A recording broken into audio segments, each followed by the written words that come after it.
Okay, I think we'll go ahead and get started in the next presentation, which in this case is self-serving because it's myself.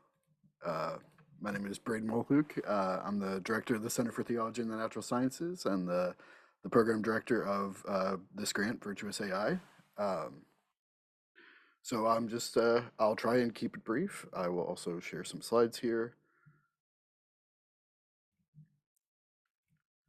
And I first wanted to apologize for the length of my paper because I really am looking at questions 1 and 2, but I think that work is connected. And so while it was sort of long enough that it could have been 2 papers, I hope that you can see why those themes sort of stick together. So the basic overview is sort of 2 parts of the paper. The first is looking at this sense of if we're going to talk about widespread use of AI technology into society, I think it's only going to exacerbate the existing social inequalities that exist in multiple digital divides currently. So I wanted to explore what some of those are, and then in the second part, look at ways in which, if we're trying to use AI or AI-like programs to supplement or replace human judgment, that the problems, the pitfalls we can fall into um, in terms of the acquisition of virtue. That could lead to moral de-skilling, and then ultimately it could lead to disrupting our own sense of prudence and increase in justice, even when we think we're doing something that's right. And then because I'm an ethicist, I always want to say something, a step forward, something that we could do to maybe make a difference. Uh, so there's 3 forms of digital divides that I sort of look at briefly in the paper. The first is access, the second is literacy, and then susceptibility to misinformation. So again, this is all in the paper, but when I talk about access, part of that is access to the internet. What kind of access do you have? What sort of devices do you use? That makes a difference in the online experience you have, and I think is going to increasingly be important for the kind of the complexity of the tools that we're going to be continuing to use in the future. I think it's probably difficult to use something like ChatGPT on a smartphone now, but what about the next iteration after that? I think it's going to be even more difficult. And then literacy, that digital literacy or AI literacy specifically is sort of an emerging field. Um, and that sort of age that younger folks seem to be a little more technologically literate than older generations, although the data isn't always bearing that out. And that there's a wide variety of ways in which researchers evaluate technological literacy. So even if we're talking about that, are we talking about the same thing? Are we measuring it in the same way? I found that very difficult when I was going through studies. But it's important to note that digital literacy can actually play a role in being able to identify misinformation online. But similarly, if we're going to talk about justice issues in terms of access, that vulnerable and disadvantaged people are also more likely to fall prey to misinformation. And the one study suggests that digital literacy itself could serve as a role in emotion regulating when you're consuming information on social media. So if we want to talk about ways in which AI could help us to be more virtuous or help us improve on the ways that we make decisions, people are already pointing to things where we see a bias in society now where we're trying to compensate for that. And we might look at that. 2, I think, well-known examples are company hiring practices and in criminal sentencing. And so if we look at those briefly, we can see how problematic the current landscape is. In the sense that 55% of U.S. human resource managers say that artificial intelligence is going to be a regular part of their work in the next 5 years. We're now in that time frame. Whether or not that's actually true, I'm not sure. But the problem is that these algorithms have not lived up to the hype in the sense of that they also carry on bias that they were supposed to solve, and particularly in sentencing, Compass has been found to be highly problematic to the point where a study came out recently that said that it's no better than the average person that has no expertise in criminal justice. in making those types of decisions, and that they have 137 factors in their process, but you can get the same accuracy from a two-factor system. So here are examples of ways in which we're trying to improve the kinds of decisions we make in order to eliminate our own bias, and we're actually furthering the problem. And the idea is that if we do that for all kinds of things, it really is going to be a disruption in our understanding of virtue. So a study that just came out this year, or a paper in Scientific Reports, tried to ask this question: is ChatGPT a reliable source of moral advice? Does it influence people's moral judgment? And are people aware of how much they're influenced? And I have some issues with the overall paper, but it was interesting to find that in general, people tend to underestimate how much influence moral advice has in their own decision-making process, and yet at the same time, believing that others are going to be more affected by it than they would. And then I think, pointing back to what Arvin was saying earlier, that justice does rely in some ways on prudence. And so if we're already talking about disruptions in prudence, then we almost have to double down on that in terms of if our prudential judgment is affected, then our understanding of what is just is also going to be affected. And so questions of bias already raised would create the same problems. Instead of informing people about their own biases or providing insight into the perspectives of others, people would receive a distorted understanding of these perspectives. And then, just to nudge us forward in some ways, I think if we want to be serious about increasing AI tools into society on a general level, I think we need to invest in infrastructure, giving people more reliable internet access, faster internet access, better ways of being able to access the kinds of programs that we would need. And I think back to what we had talked about some yesterday in terms of libraries being a place where training can happen, where education about digital literacy could occur, and then also places where people who may not have devices could use devices that are capable of accessing the kinds of AI apps that other people are using regularly. And also being creative about how we think about tools. There's been a large conversation about ChatGPT in education. And some people have said, oh, we're just not going to use it at all. Other people have embraced it and said, we want to teach all students to use it because that levels the playing field. Or we can find instructive ways of using it. So instead of allowing students to write their own paper using ChatGPT, you could ask ChatGPT to give you a prompt about a particular topic you're talking about in class, and then discuss why or why not that is a good description of what the topic is. And then if we want to try and use AI as gatekeeping in terms of college admissions or in terms of sentencing or in terms of who to hire, then why can't we use similar tools to also look and see how susceptible people are to bias or to abuse from these kinds of systems? So, there is a lot of detail in the papers, but I feel like that at least gets to the core of what I'm trying to talk about. So I think I'll leave the presentation there for now, and let's have some discussion. Yeah, Ahmed. Where do you feel responsibility lies for improving literacy? That's a good question, and I think I think there are a number of answers. I think that as people who live in an increasingly technological world, I'd like to think that we all have that kind of responsibility, but again, that comes down to access as well, and there can be a desire to want that and still not be able to enact that. So I think that is a part of the access question itself. And if we find that something like digital literacy not only allows people to better identify misinformation, but also can help with things like emotional regulation in terms of accessing online content, then we should be encouraging that on societal level as well. Now, I'm not going to say how do we decide what is moral in that sense, but I think at least digital literacy training itself can be done from a perspective that isn't pushing a particular theological or philosophical agenda per se.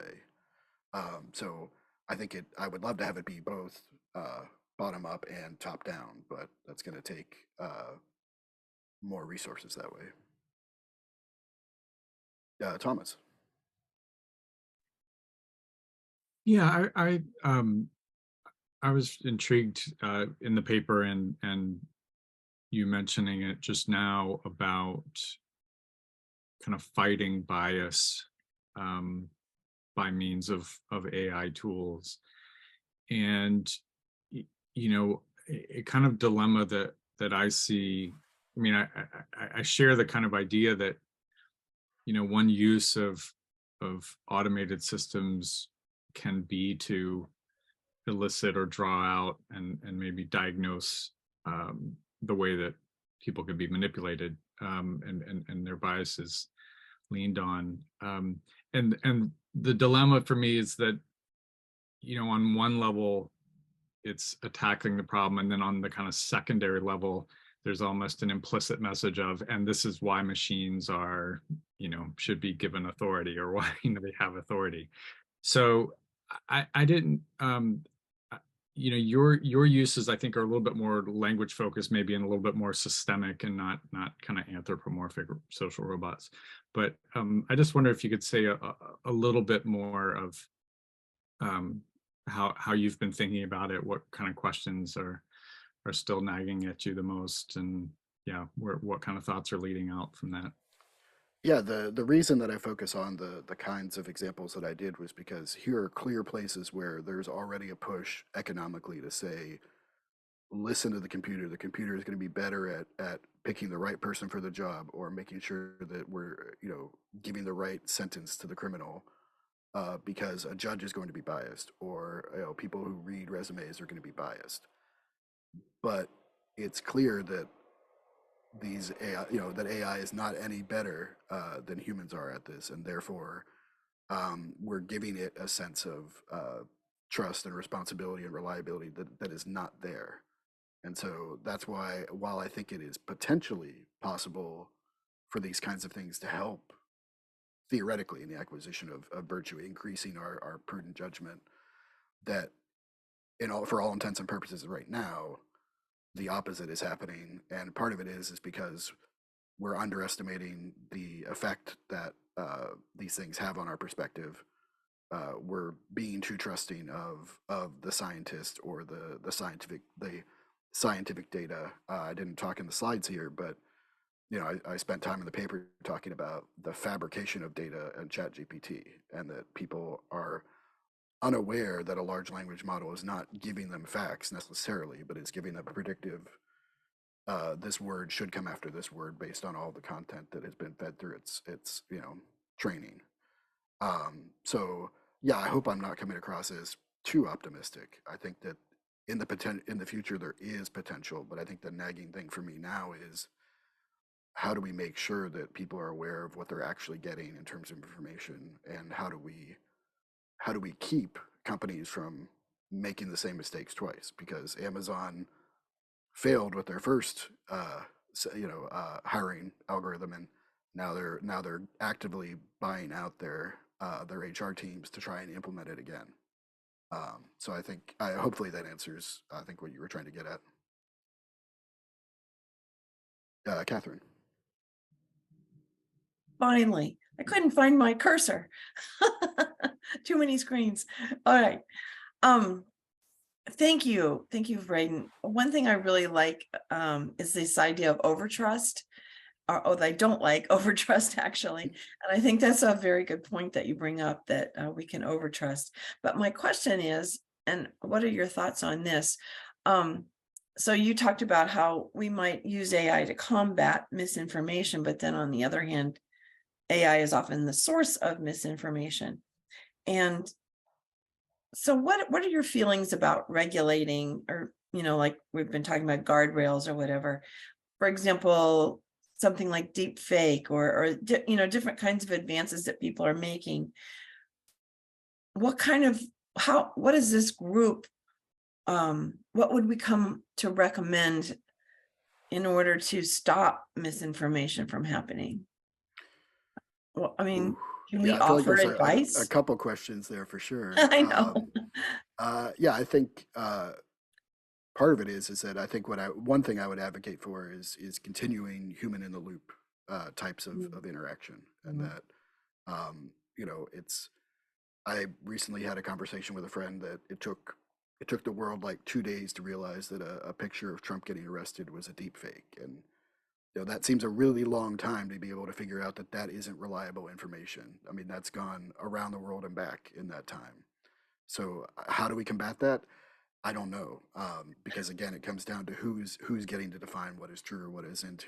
How transparent is the organization that's handling that?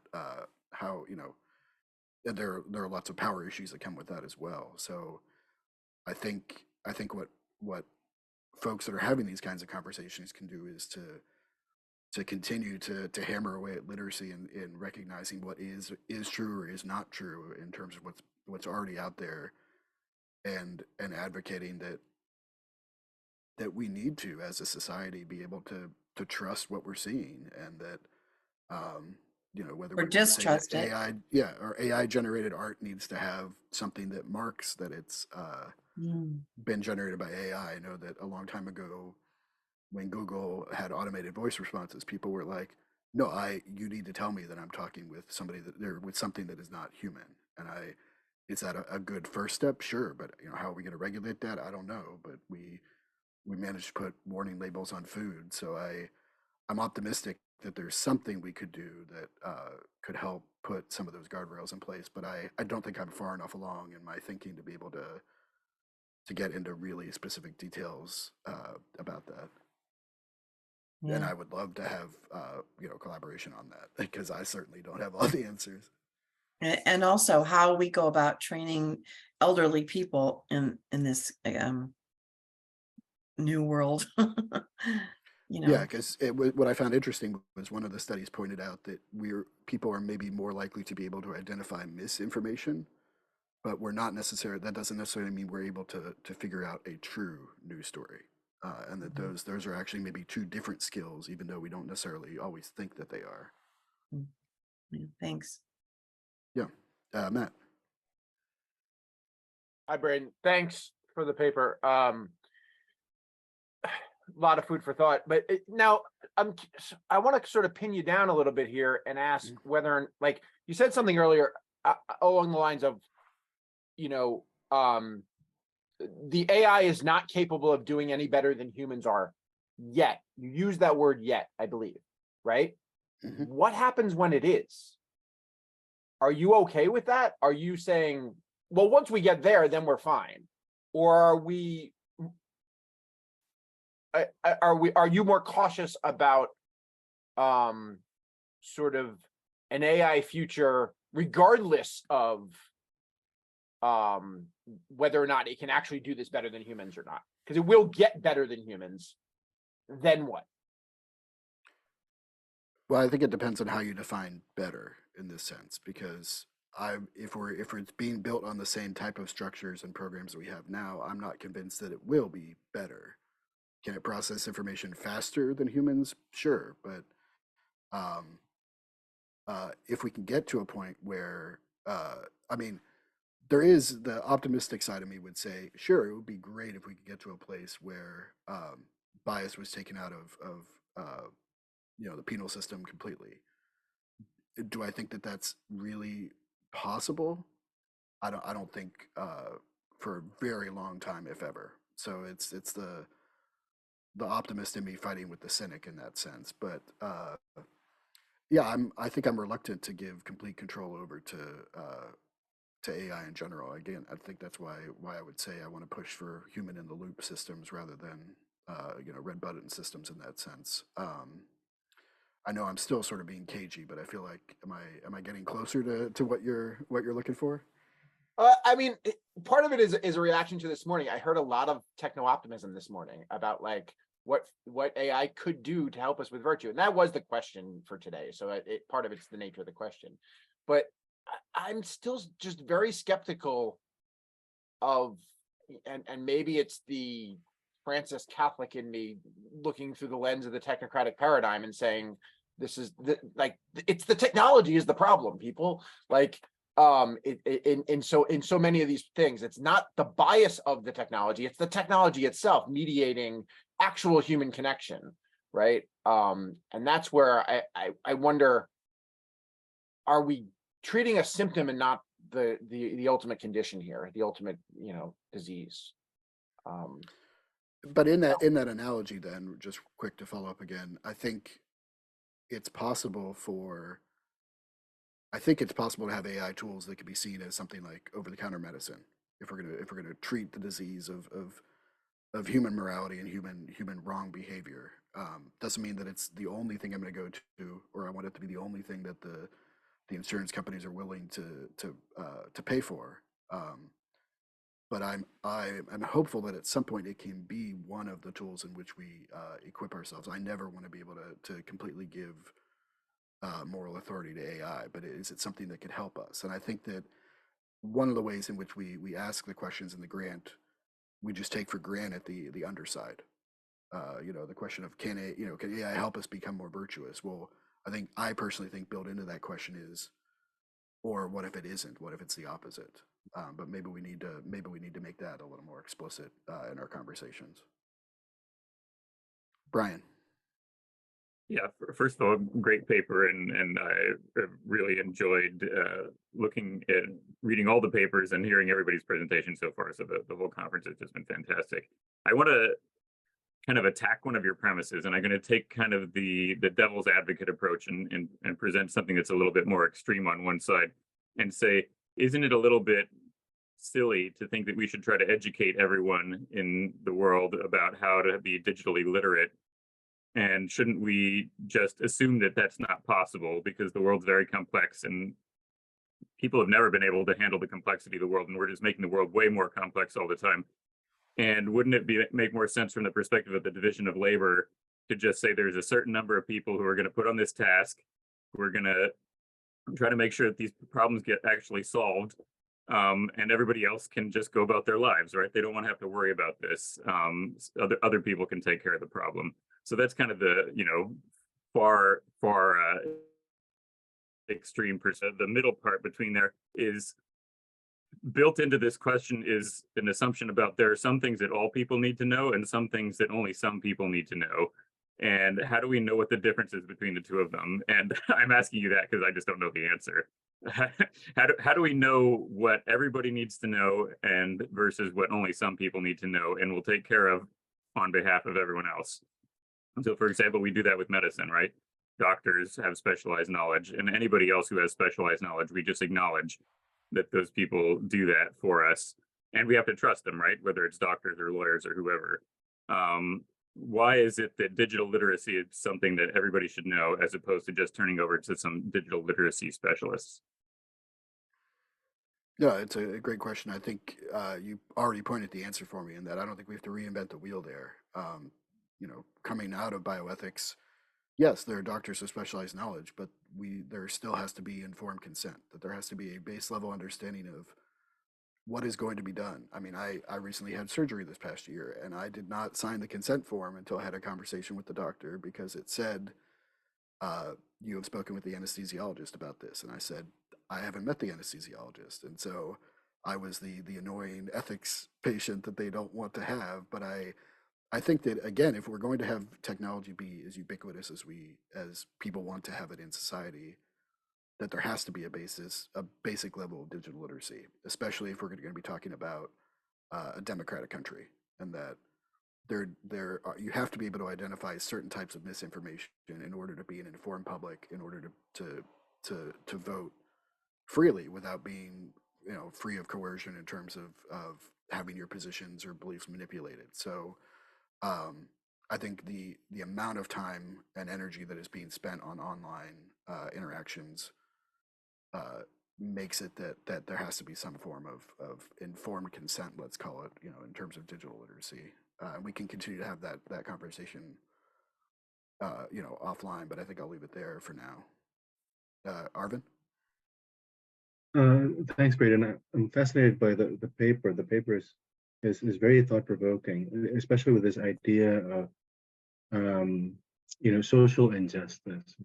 And the stuff that you pick up for social injustice are issues of equity and access. These are structural problems, right, from Catholic social teaching, but they don't always fit with virtue ethics per se, because the agency is not there, right? There's always this kind of issue.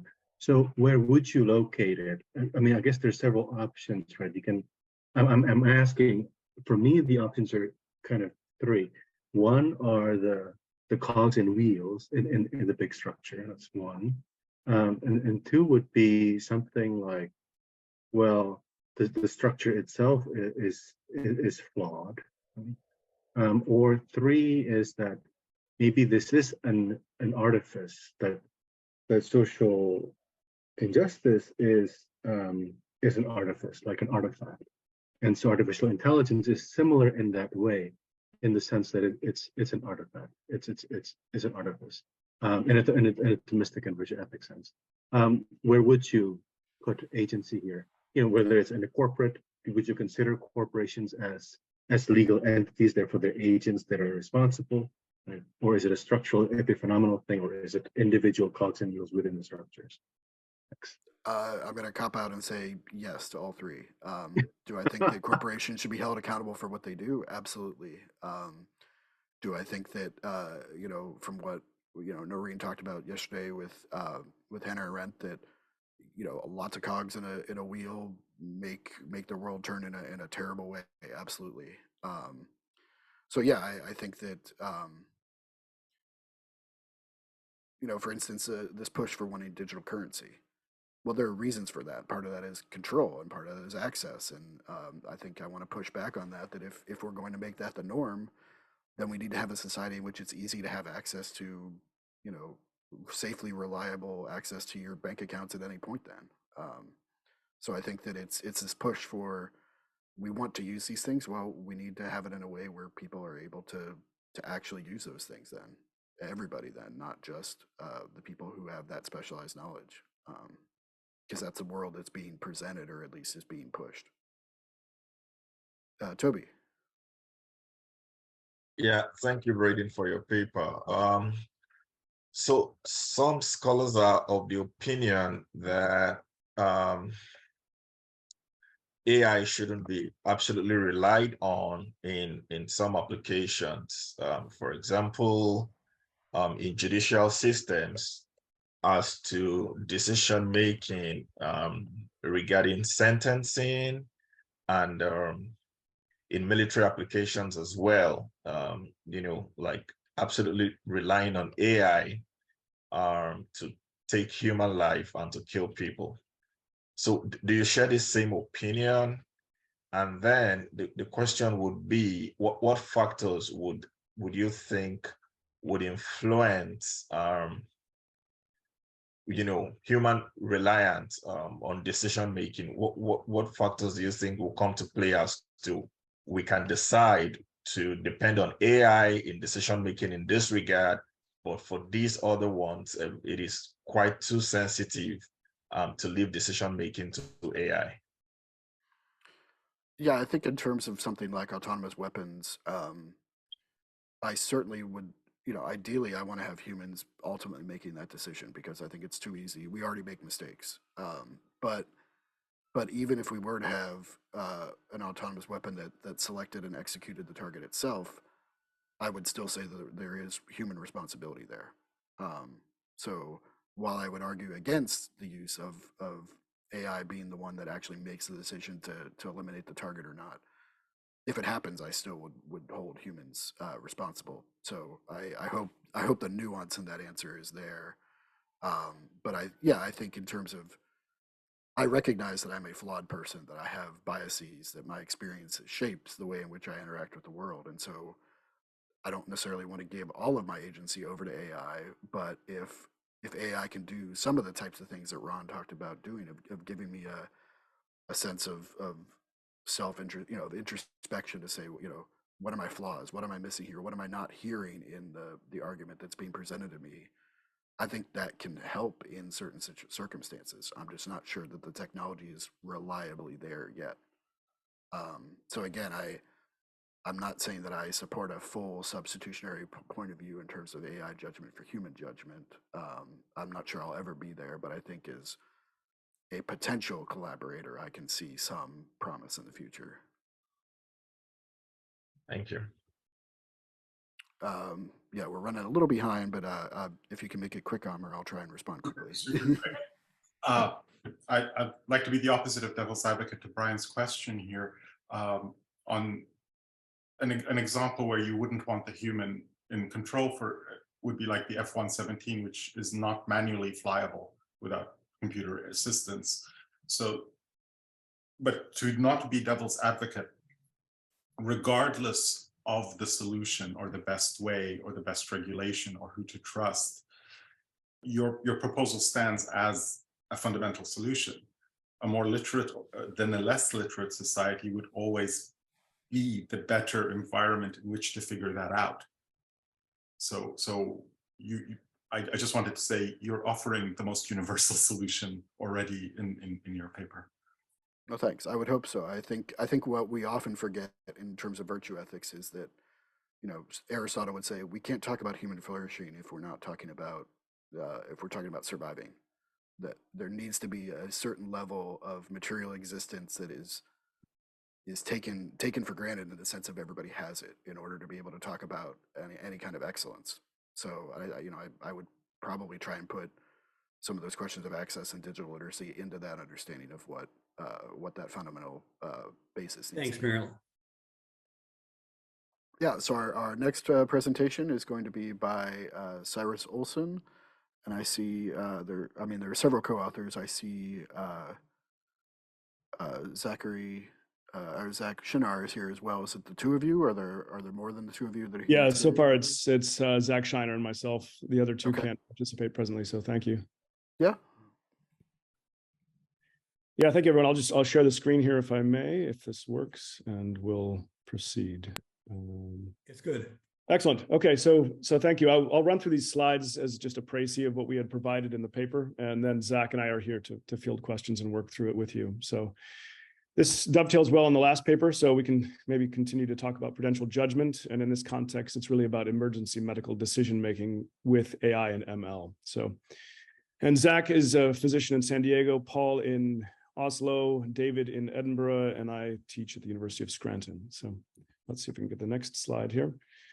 So this is just following up with you on some material that we've already been through with respect to Aristotelian notions of virtue, and in this case, prudence, about the ability to deliberate well about what furthers human happiness, and often that's translated as flourishing. Okay, so we don't get stuck too much on that term. But eudaimonia would be the Greek there, right? So the two contexts we're looking at really are radiology and ECMO, and Zach is a world-renowned specialist in extracorporeal membrane oxygenation. So if you have questions to ask about that, he definitely would be the one to field those two. So these are the two areas where we're thinking about AI, and here's Zach's latest book that you can take a look at as well in resuscitative medicine. These are the three, again, locations or geographical areas. And what we're doing is drilling down a bit on thinking about AI, ML as clinical decision support and software as medical devices, just so we can get some context here in the application of AI, ML. And here's a definition for you of what software as a medical device is in this context, okay? I'll fly through that so you can look at that later if you'd like. Just some examples right now from the Data Science Institute and the American College of Radiology about the number of FDA cleared software as medical device products, and they're on the rise, right? And so this is a real area of development for business and entrepreneurship, but also in cooperation with physicians and all kinds of other hospital folk who are involved in ethics and so forth. So there's a really interesting conglomeration of people and ideas when it comes to these kinds of considerations. But if you want, this is maybe where it's more specialized with respect to what AI ML means in this context, is software as a medical device. And these contexts are really taking for us, moving for us what is evidence-based data driven science, and moving that into translational science. And here you can just see a diagram for how this works out. You have basic research, right, that also leads into preclinical research, clinical research, implementation, and public health. And these all weave together in the context of how medicine is practiced, right? So translational science is really about taking basic research into the clinic, right? And how that occurs. And so AI ML is already in that process. And one thing we need to think about together is this is really a fascinating diagram here of the landscape of biomedical research. If you can look at this from Tübingen, the website's beautiful, and it just shows you the absolute explosion. You can see right there, 21 million scientific papers alone, right? So how is it that we can actually use evidence-based science in our practice of medicine, for example, when it's impossible for a human to crunch all this information, right? So what we're thinking about is in what ways maybe we can partner with existing knowledge and to ensure that our science is data-driven and evidence-based, but evidence-based becomes problematic when there is so much information out there. So it's one of the things to consider. So I had the privilege of meeting Paul at the conference that Santa Clara held in the fall, which many of you were at. So I appreciate that meeting for many of you. And his book is just fantastic. I didn't know about it at the time when I wrote the paper with these colleagues. This was super helpful. So if you have a chance to look at Paul Schertz's book, it'll come through in the paper, as you can see, and in some of our comments. And there you have Solomon judging between the two women, one of whom rolled over a baby in the night. And he says, well, let's just decide who the mother is by cutting the baby in half, the classic judgment from the seat of wisdom from Solomon. So just an allusion for you there. Okay. So Paul says that judgment informed by quantitative analysis, but not determined by it, is something that we should consider when thinking about how to weld decision-making and AI ML in this context. And he's thinking with decision theory and probability theory out of calculus in the modern period, and its influence even on anthropology. So decision theory based in risk analysis should cease to be a complete model of decision-making and become what its most sophisticated practitioners already view it as, an aid to prudence in a restricted domain of decisions. So he's quite clear that we can apply something like prudential judgment and with probability theory within a very specific domain. And one of the domains he mentions is healthcare and medicine. So we can talk over radiology and ECMO a bit more. Those are the examples given in the paper. These are our emails if you need to get a hold of any of us, myself, Zach, Paul, and David. And I'll leave that there for the moment. And in the meantime, we've got Zach here and myself to field any questions with respect to the paper on how it is that prudential judgment can apply in the context of emergency medical practice and in augmenting human judgment and giving us the capacity to crunch that information so we can practice evidence-based medicine in the context of the clinic. So Zach and I will chime in. Any questions you have, we're here. So thank you for your time. Yeah, Braden. Zach, are you live with us here too? You got your mic? Yeah, can you guys hear me? Awesome. Yep, we got you. Yep. Yeah. So I think the question that pops out for me is the one of the questions that I raised in my paper, in the sense of if no human can crunch all those numbers, as you said, and we rely on something like ChatGPT to give us a distillation of what the evidence is saying, but articles are fabricated. How are we to know what is that the information that we're getting from an AI, companion or guide is reliable?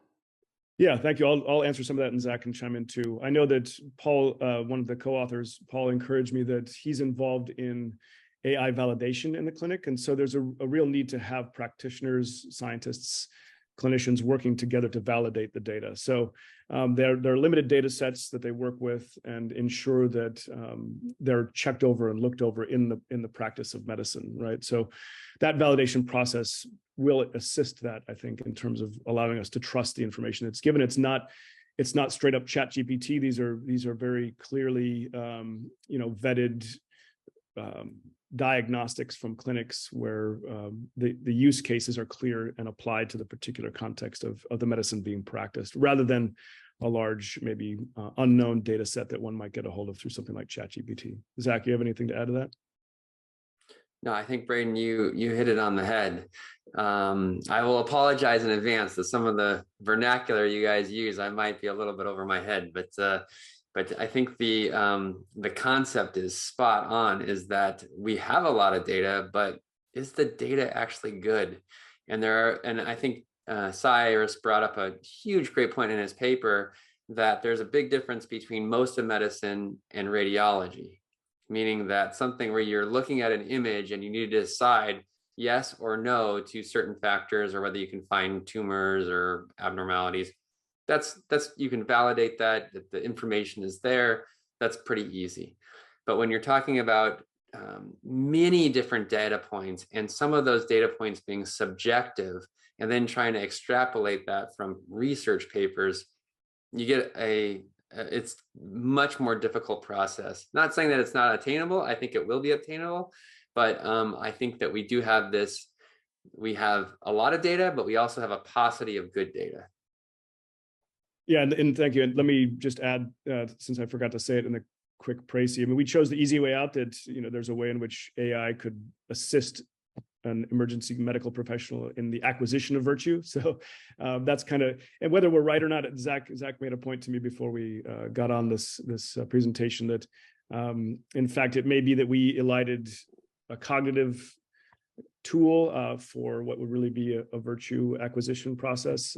And so there may be a problem with our paper with respect to that, just so you're all clear about the kind of avenue that we chose to try to argue for the sake of the conference. It was maybe an easy way out, but there's the underlying argument is it possible, or it is possible for a physician or an emergency medical professional to be enhanced in their virtue acquisition when they're engaging with AI ML, as long as it has those validation and vetted procedures. So thank you, Thomas. Yes, thank you. I wanted to just, since we have Zach here and have the two of you here, you know, in my experience, there's, you know, the last couple of years have been, you know, a huge number of efforts around kind of responsible AI ML in healthcare. And it's, you know, can inundate you. I'm curious about emergency medicine in particular. What is it just experientially and practically, you know, even being in a short-term relationship as a surgeon in a Mayo clinic or something, who ran one of these big projects on responsible AI, you know, that just seems to be a different setting for dealing with data, not having an ability to build trust over time. But these are mainly speculative on my part. So I would just love to hear from the front line of emergency medicine, why taking in all that evidence, what is it really, you know, what's the most challenging, both, you know, functionally and just personally and experientially? Well, I love what Cyrus did with the paper, as far as how you kind of make that jump between, you know, augmenting your decision making to whether you're a moral person or whether you're actually making the right ethical decision. Like that is like what you all in this conference are so amazing at, and I think is a level of sophistication that we need in the emergency department greatly, because we are so just crushed with data points all through our thing. And our whole point is to try and put those data points into some decision making that can get you to an answer that's safe for the patient, and do it in a fashion that's fast enough so it's actually useful.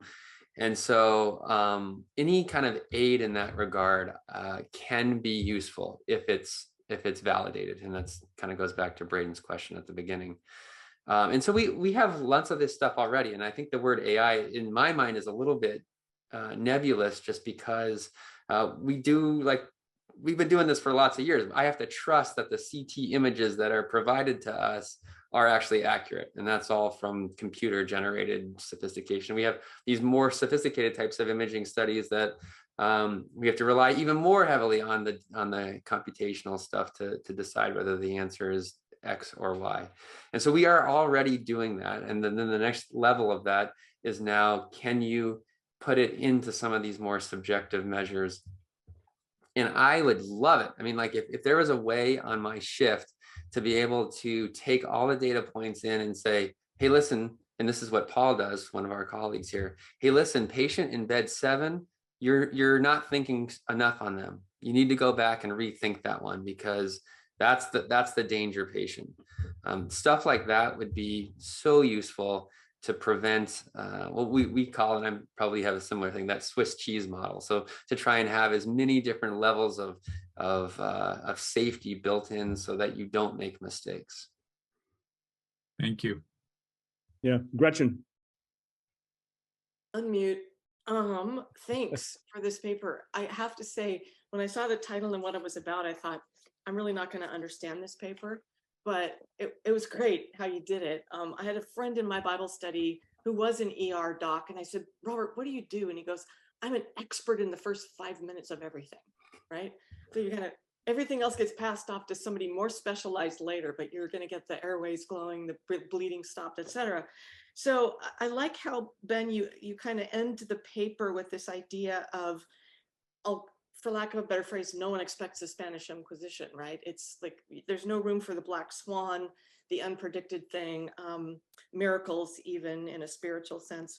But I do see a push toward data-driven everything, right? And the quantifying of decisions. That's what decision science is. That's what algorithms do. It's predictive analysis. How do you keep from this inevitable march toward outsourcing decisions to machines, because it would take the stress off? I'm not even going to ask about the legal ramifications of, who gets sued if you do, but do you have a framework for how you would balance that tension between the data informed decision and the human gut? Yeah, I think I'll let Zach maybe answer that, maybe how he does that as a practitioner. But I think what he did say before is that we should be aware that algorithms are already in use for patient pathways, for example, right? And so they might not be automated in the same way that we think about machine learning right now, but there already are ways to make decisions under heavy cognitive load in a rapid environment. Not always rapid, but can be rapid in the emergency department. So that those clinical decision supports are already in play. And I'm not sure if physicians find it onerous or not, or if it's necessarily completely lost to the physician to have the human element. And I think medical schools right now, as far as I know, have made quite a change in trying to encourage physician human to human interaction that will enhance their capacity to be good practitioners with their patients and not just rely too much on I think Zach has a term for it in terms of over reliance on medical technology. Maybe it's called vomit, I think, in the medical world. So there can be an over reliance, and so I think there's that tension there. But I think if you have colleagues like Zach and others who are cognizant of the difficulties of cognitive overload plus emotional overload on an 8 to 12 hour shift, and you're mindful of those things, I think you can have a much more humanizing set of practices that are inculcated in the use of those technologies. Zach? I think I would be completely speaking on opinion here, in that I would say that the world changes. We go down pathways for good or for bad. And you can already see before we even had these AI discussions that physician interaction with patients is decreased. I mean, if you ever go to your primary doctor, you get about 2.7 seconds and you're out the door. And is that a good thing or a bad thing? Well, from a cost standpoint, it's probably a good thing. In the emergency room, I'm venturing that you want to go there to find out if you're going to die or not. And if there's something that's safe to do that and more reliable than the human, then I would say that we should push towards that. Now, within that spectrum, if we want to have more human interaction, if we want more personal understanding of the thing, then maybe we carve out that time. Now, just looking at the trajectory of how things have gone, I doubt that's the way that insurance companies will view this. But that is, I think, the dilemma, right? Do you want a safer medical environment, or do you want one that's more personal? And there's a somewhat of a trade-off. And right now, we still need the physicians right now. I'm not saying that we're going to be gone soon. The radiologist and some of these more binary things might be more quickly looked at. But at some point, we probably will get to the point where you say, is the role of an emergency physician to be a diagnostician, to make the diagnosis? Because we have computers for that. Maybe their role is slightly different. Maybe their role is to be the person that takes this information, explains it to the patient, and we'll have to train for that. As of right now, so for example, like a lot of my training is in tangible, technical things that you do with your hands. And so maybe in the future, that will be all that we do. Will be less on the cognitive side and more on the technical side. Did Cyrus say the word vomit? Is that an acronym or what, or not? Yeah, it has to do with overuse of medical information technology in the clinic, right? And it's often tied to insurance and other problems. Zach could say more, but is that correct, Zach, right? Yeah, so VOMIT is Victim of Medical Information Technologies, I think is the acronym. Yeah. So, but Gretchen, I appreciate your question too, because this is a conference from the Center for Theology and Natural Science, and it's co-funded by Templeton, right? Templeton's interested in science and religion, and science is, as many philosophers would say, is founded in what is quantifiable, mathematics. So the primacy of math and quantification is still present. And then the question is, in an ever-increasing world where data is just far too much for us, how do we respect the mathematical, quantifiable nature of modern science in the repeatable experiment in a context where that's a bit wonky, right? So I appreciate the question. So thank you. Do we have, Braden, are we okay with time, or are we done? Move on. No, we have about 10 minutes. We're running about 10 behind. So I'm okay. Making sure everybody gets. Can I ask one question of you guys? Yeah. Of you all? I would really like to hear the people on this call of what you think about AI influencing the ethics of emergency medicine, the ethics of medicine in general. Yeah, and I think Mark might be able to comment on that, even though he's got Mark. Or like maybe somebody will speak and you won't notice I'm first in the queue. I mean, in a sense, I guess it's a little related to what I was going to ask.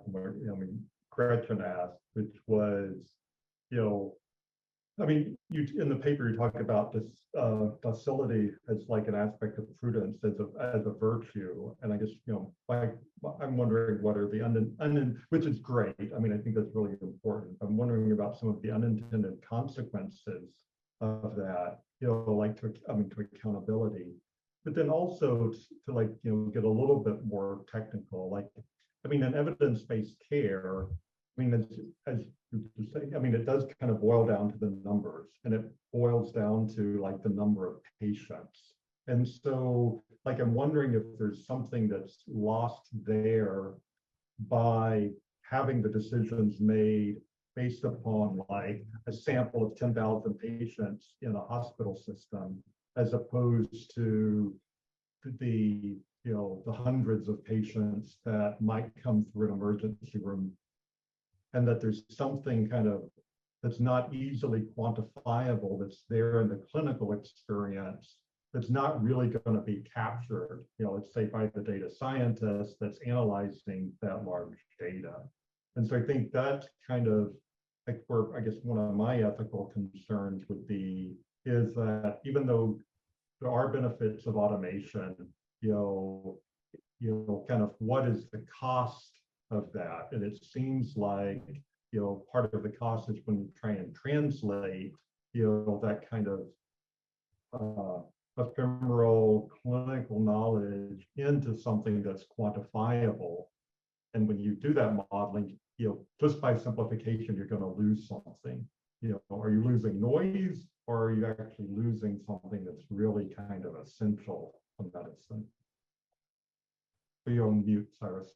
Sorry. Yeah, and Zach, Mark brought up, I think, in the comments yesterday, the term moral de-skilling. So is it some of the concerns, I think, with AI informing or changing practice have to do with, are you de-skilling the moral agent, and is agency lost as a consequence? And for the person who should be quote unquote, should be making the decision. So, and then, of course, as Shannon and others have been putting in the comments, the ongoing problems of biased data sets and where the information is, how the AI is trained on what information set and or data set, and how that influences care, right, is an existing problem presently. We know that there's a dearth of information on women and all kinds of other populations around the world that need to be included in our data sets for how decisions are made. So, but I think the AI ethics question about moral de-skilling is an interesting one, given that there's a primacy, I think, in this group so far in the conference on agency and the to your point, Zach, of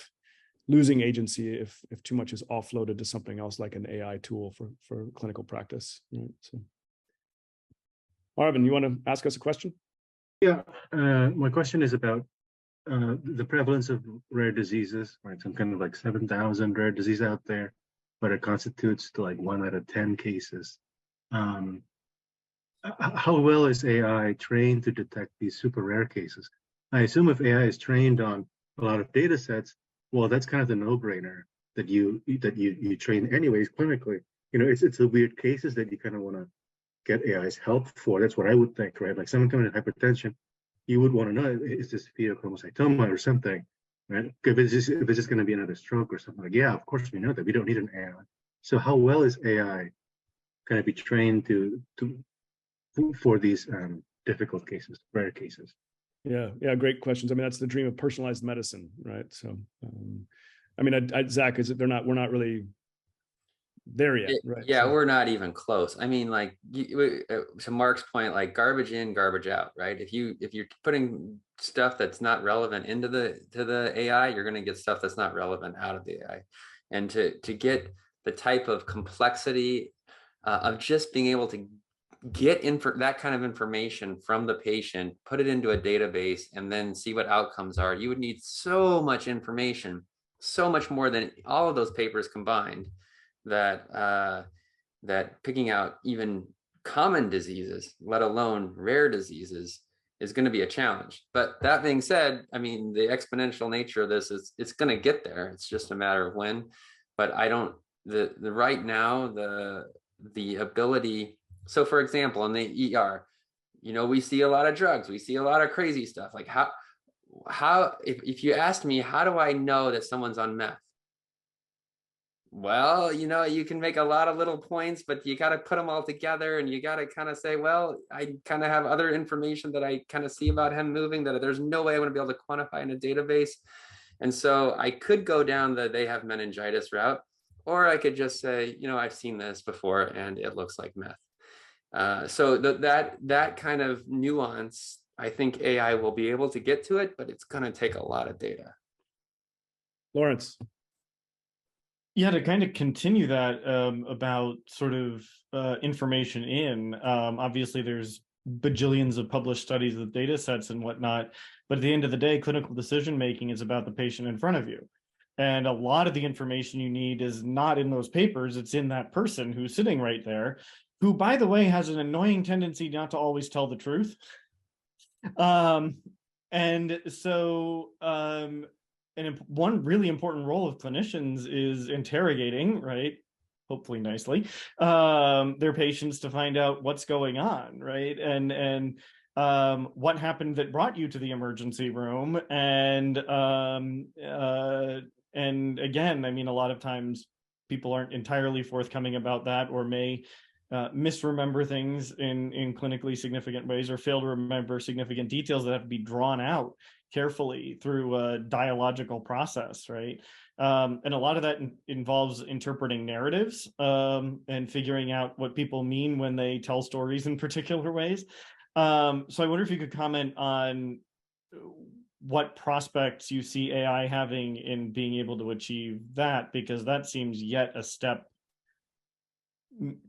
probably many steps removed even from the conversation we're having. Yeah, and remember, many of the patients that, especially what Zach is a specialist in for resuscitative medicine, are not even conscious, right, or are not awake, right? And so there's a lot that has to be done just with the body signs and bystanders, if they exist, for information for that. So. Yeah, so I mean, Lawrence, you're making me think. I mean, the major problem here is not the AI; it's the obtaining of the information, and because if you plug the right information into AI, I'm sure that they will be far superior to physicians as far as getting to the right diagnosis. But it's gathering that data, gathering the right data, not asking, because you also have a limited amount of time to gather the data in.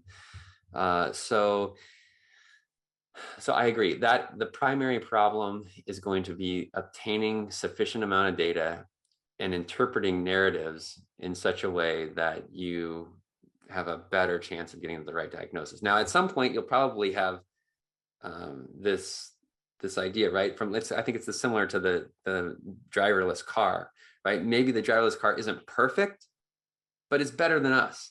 And so at some point you're going to have this nuance where the physician might do better in a few cases, but the majority of cases, the AI does better. And I think we're still a ways off from that. Question, but I think we'll go ahead and move on to our next presentation then. From Lily Abadal, who's a visiting assistant professor of philosophy at the University of South Florida. And she's serving as a faculty fellow at the Center for Innovative Teaching and Learning Researching, and where she's researching AI ethics in the classroom. So take it away, Lily. Okay. So I'm assuming everyone can see my screen with the bright blue background. Okay, wonderful.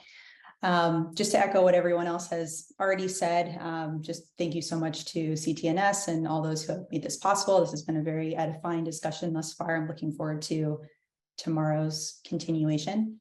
And for all of the thoughtful comments on everybody's papers. It's been really amazing. So the title of my paper, which is much better articulated and nuanced in the paper itself, but I'm going to try and go ahead and give a good rendition of it here in 10 to 15 minutes, is the deconstruction of practices and the impossibility of virtue at work, the cost of delegating skilled work to AI.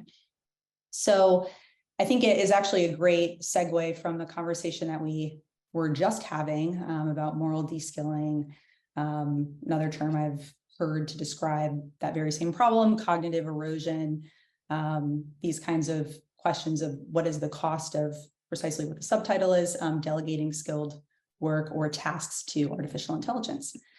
So the structure of my argument, and you'll have to forgive me because I am a very analytic philosopher, so I always like to outline everything very specifically.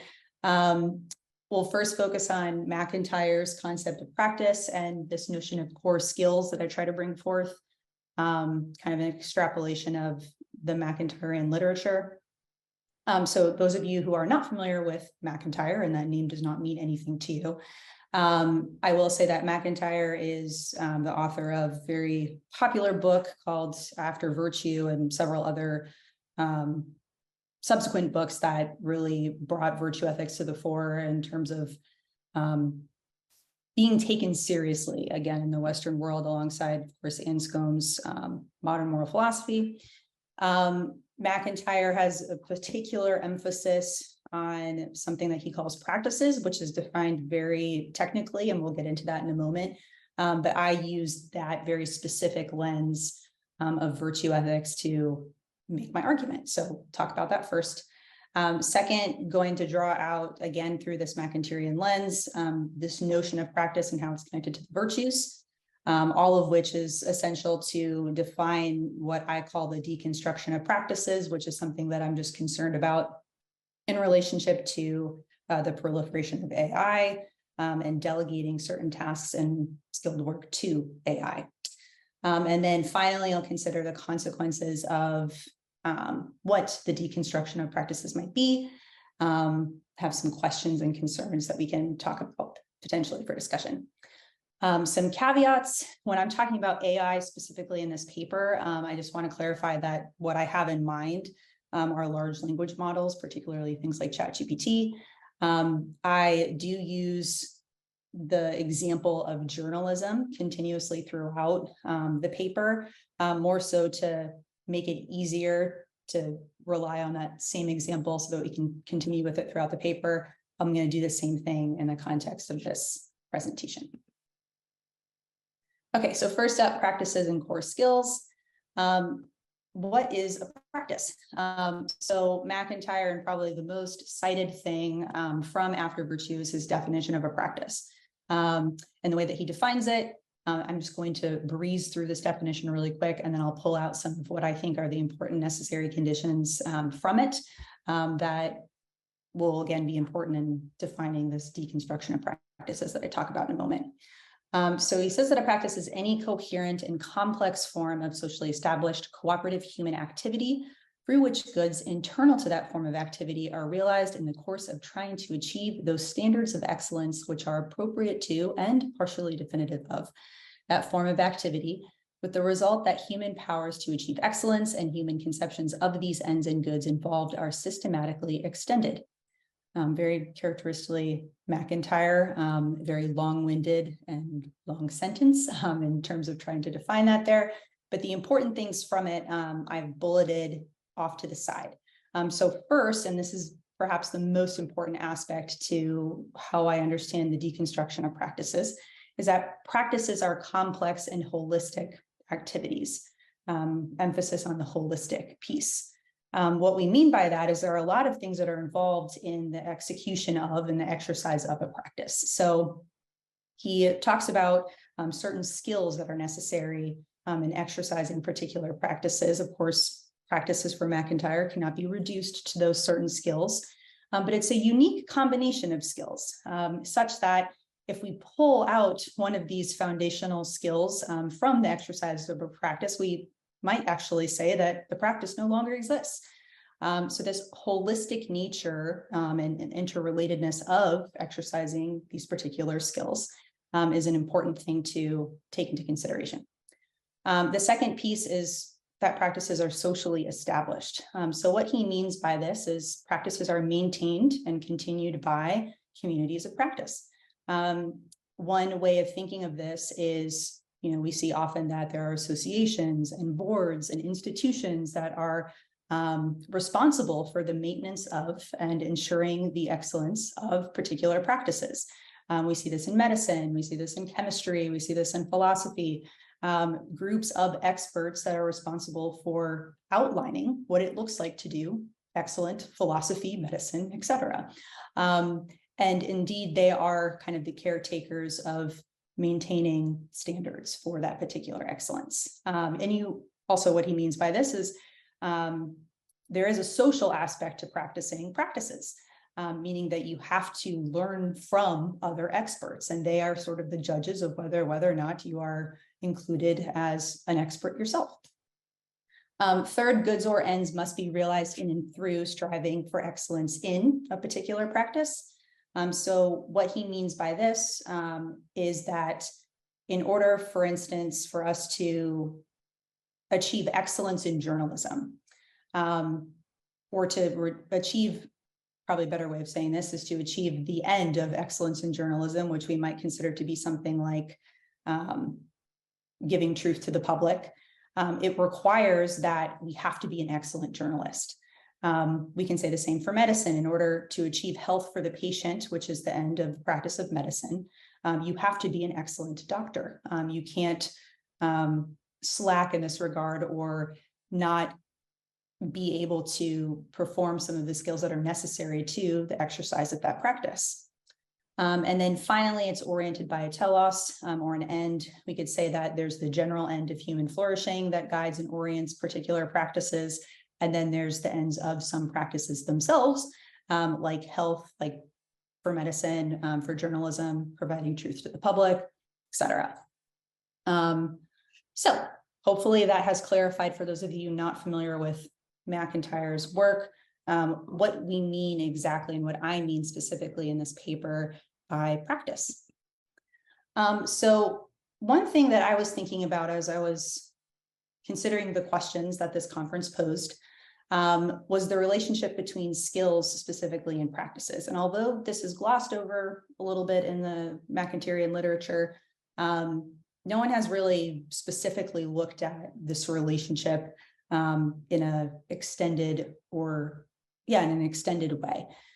So this is sort of my contribution and my extrapolation. This isn't necessarily something that's put forward by any current McIntyrean virtue ethicist.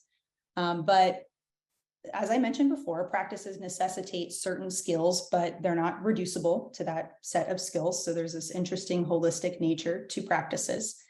And I want to make an important distinction, which I think will help us think through this notion of the deconstruction of practices between core skills, which are how I define core skills are skills necessary for the exercise of the practice, and secondary skills, which are skills that are merely helpful in the exercise of a particular practice.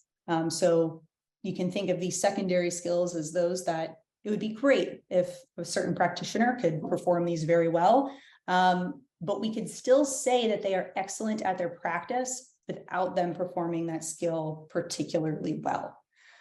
So an example that I draw out in the paper, and unfortunately, whenever I tried to pull the image into this PowerPoint, it was being a little finicky, so it was coming up blurry, but you can see the same images depicted in the paper itself. Figure 1 is sort of the general concept that I'm trying to tease out here between a core skill and a merely helpful one. Figure 2 is how it specifically relates to the example that I utilized throughout the duration of the paper, which is journalism. So essentially, you can see this core skills, if we look at journalism, figure 2, might involve, and I am not the ultimate authority on what these core skills are. This is just my theorizing. I think probably journalists are more apt to define these than myself. But how I envision it are some of the core skills involved might be interviewing, writing, and researching. Some secondary skills involved in the practice of journalism might be copy editing, typing, search engine optimization, such that if we look at, or if we consider a journalist that is not a good researcher, that is not a good interviewer, that is not a good writer, we would say that they're not a good journalist. We would say that they're not an excellent journalist. However, if we encounter a quote unquote journalist that might struggle in terms of their own copy editing, that might not be the most adept typist, that is not particularly adept in search engine optimization, we could still qualify them as a good journalist, especially if they have some of these core skills that are necessary to exercising the practice of journalism.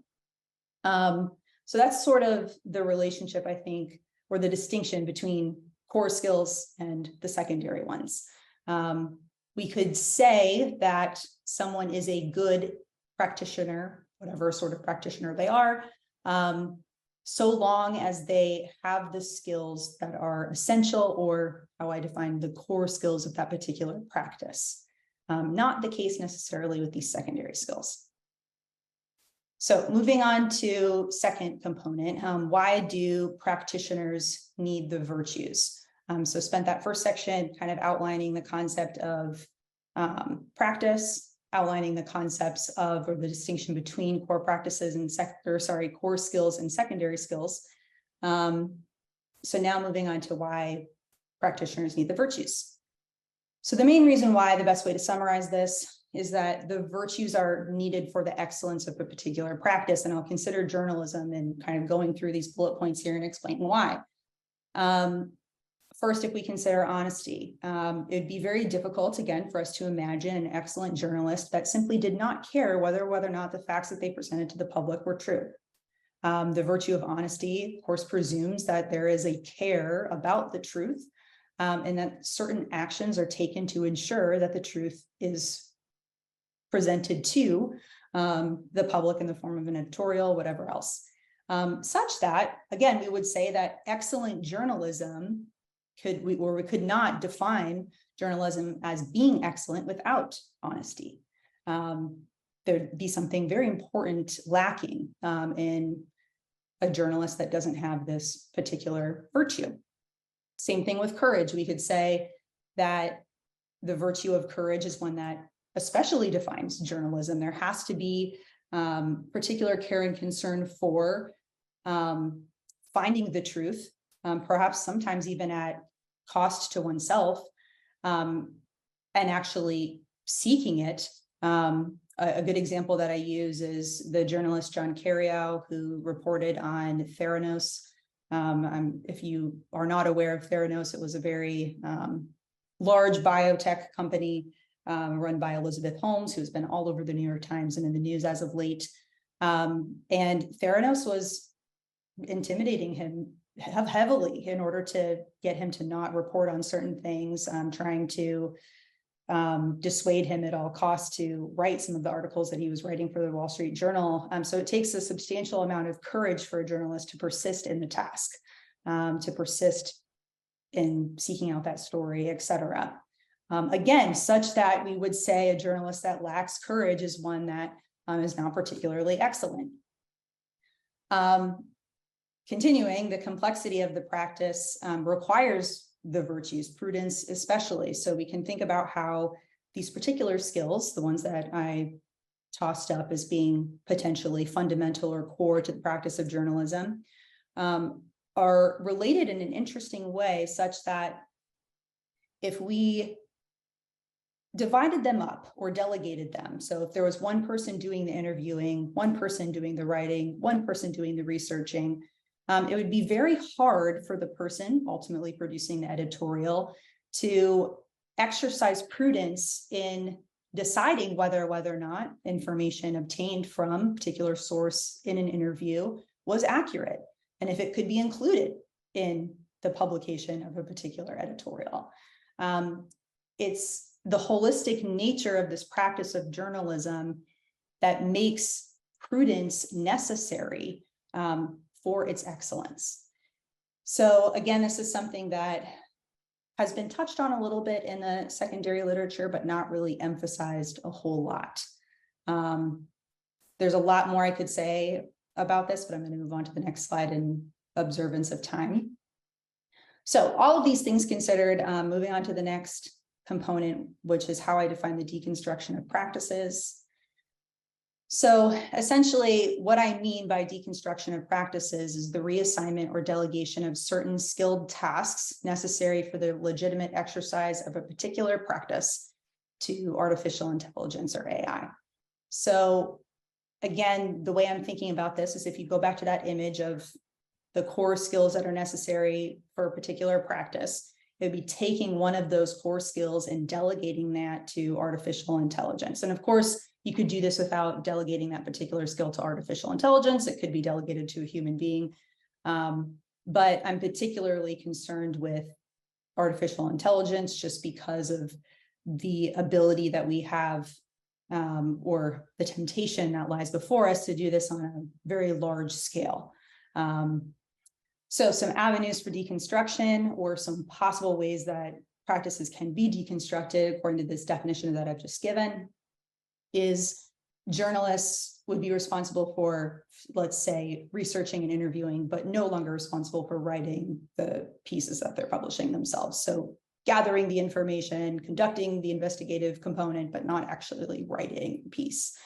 It could be the case that AI is responsible for all of the particular components of the skilled work of a particular practice. I don't think that's possible in the near future, but definitely something that is potentially looming.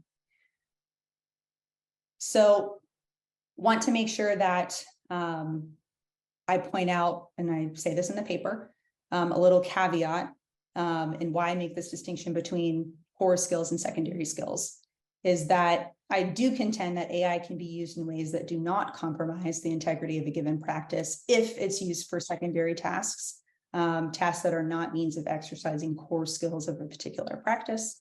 I would also add here that if AI is used in a way where the skilled task is not completely delegated to AI, but rather used as a tool in exercising some aspect of that or executing some aspect of that skill, that could also potentially be licit, but have to be very nuanced and qualified in the way that we go about that. This is just a quick example of some of the talk. I mean, it's literally every single day I see an article written along these lines about how AI is going to revolutionize work, how the process of delegating certain skills and skilled work to AI is already in the process of happening. Continuing with the example of journalism, several large media groups have already indicated that they might be moving in this direction. So it's definitely something that is not merely a what if in the future, it's already in the process of happening now. So some concerns and consequences. Before I give those, I just wanted to outline some of the assumptions that I make in my paper, which might make the process of, question and answer time a little bit easier. First, I do presume that AI is not capable of possessing the moral virtues. Thus, I do not think that AI can act virtuously. The second, the virtues needed to achieve the goods of practices, virtues are needed to achieve the goods of practices. So the reason I point this out is I do think in order to say, ensure that truth is being given to the public, certain practitioner must have the virtue of honesty in order to ensure that the practice of journalism delivers that particular good. Third, practices are integrated holistic activities. So I do agree with McIntyre in the sense that they incorporate a variety of different skills, though they cannot be reduced to those skills, and are interrelated in a way that is very difficult to pull them apart and still call that thing a practice. And then finally, practices are avenues to the virtues. Again, a point that I take from McIntyre. So some concerns and questions.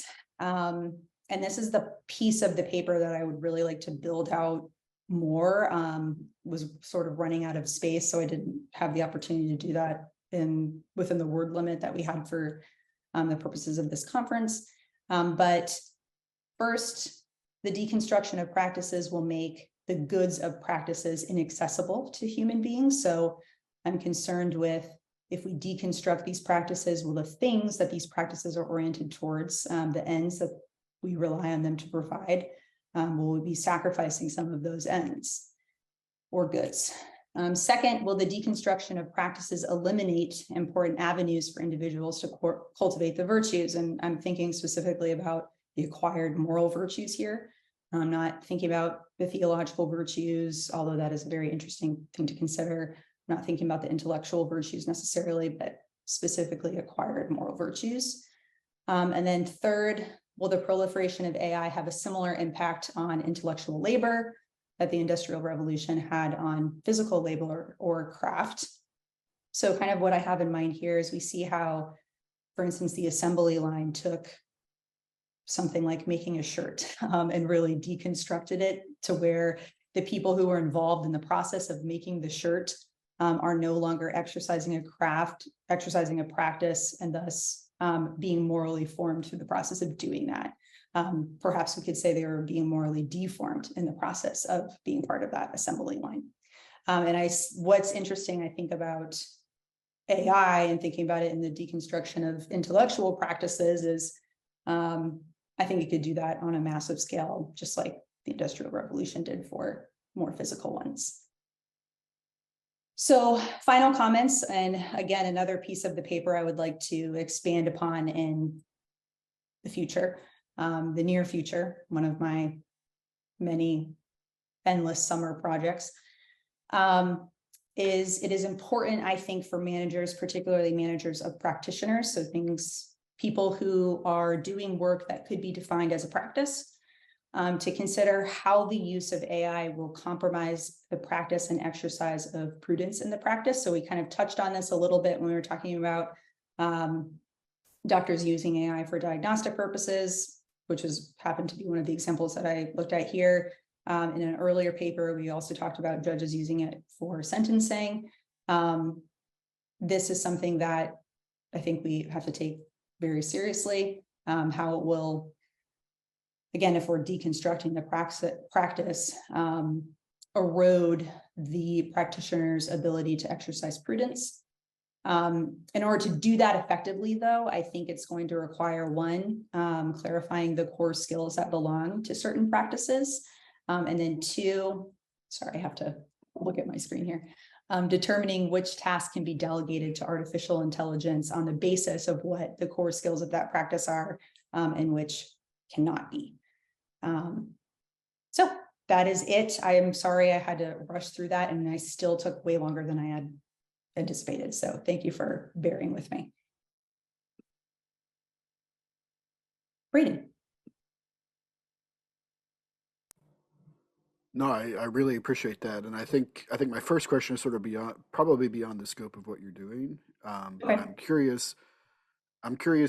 Would you put work and leisure? Can they be analyzed the same way? So all your examples were sort of labor or work focused, and yeah, I think there are parts of my job I would love to be able to say is not a core skill. Let's give it to somebody else to do, or AI to do. But in terms of meaning and in terms of virtue, I was also then thinking about leisure activities, and do we Mhm. lose the purpose of a leisure activity entirely if aspects of that practice get completely deconstructed? So I'm curious whether the analysis holds the same for leisure activities as a practice, or would that be a completely different category? That's a good question. The reason I focus particularly on work and labor is because I have in mind a particular journal that's on business ethics, so I'm like going in that direction. But I don't see any reason why we couldn't apply the same thing to practices that are leisurely practices. So considering something like chess or gardening or something like this. Now it's difficult for me to imagine exactly how AI would have a hand in gardening, but I mean, I think if I really exercise my imagination, I could come up with some possibilities. But most certainly, if you're in the process of trying to become a chess master and you're relying on some computer, I don't know necessarily if large language model would be the right type of thing to lean on in this particular instance, but relying on some form of artificial intelligence to tell you what the best next move would be, obviously this is going to compromise your ability to practically discern in that instance what the best next move would be, and therefore become more excellent in your practice of chess. So I definitely think we could say it could be applied. I would have to think more specifically about maybe how to nuance it, if it changed from work and labor to leisure, but I don't see any reason why it couldn't be. Mark. Yeah, thanks. Really enjoyed your talk and reading the paper before. Thank you. I think you had just a lot of great points. I really liked your example of journalism and just kind of working through that concrete example really helped me kind of follow. One question I have is it seems like when you're saying that AI can't take over practice, and it seems like the core of that was that AI doesn't care in some way that humans do, and I'm curious what you mean by that, because like I think of the paperclip making AI as well. It cares about making paper clips. It doesn't have the context, but it seems like it does care, and so I'm wondering what it is that you mean when you say AI doesn't care. Sure. So two things. I will first say that is definitely one area of the paper that I would like to build out nuance that and build it out much more, because I really rushed through that. And I realized I made a lot of leaps in doing that. So forgive me for that. Second, I think care is one of the many necessary conditions that we have for virtue. So kind of just going back to even Aristotle's conception of what it means to act virtuously. There's this notion of knowing the right thing, doing it with ease, doing it at the right time in the right way. There's also this idea of this reflective component of understanding the fact that you're doing it. There's also a voluntariness that's required, meaning that you have to actually choose for the right reasons yourself, right? So there's a lot of things even beyond the scope of care that I think necessitate virtue, or are necessary for exercising virtue. A couple of other things I would add in there are intentionality. So our ability to be able to connect certain actions to particular ends that we do care about, meaning that exercising any particular act of prudence requires us to be able to connect our action to the ends that we seek, and not just doing it for no reason or no purpose, which is that whole right reason component of acting virtuously. So I think it's very easy for humans and also AI to do things that look virtuous, but aren't necessarily virtuous. And I realize, of course, all of the necessary conditions that I just briefly glossed over, I probably missed a couple in there. We're using specifically human terminology. I mean, it'd be very difficult, in my opinion, to ascribe an intention specifically to artificial intelligence because of precisely the way we define intention. It's a human, it's a metacognitive human thing, right?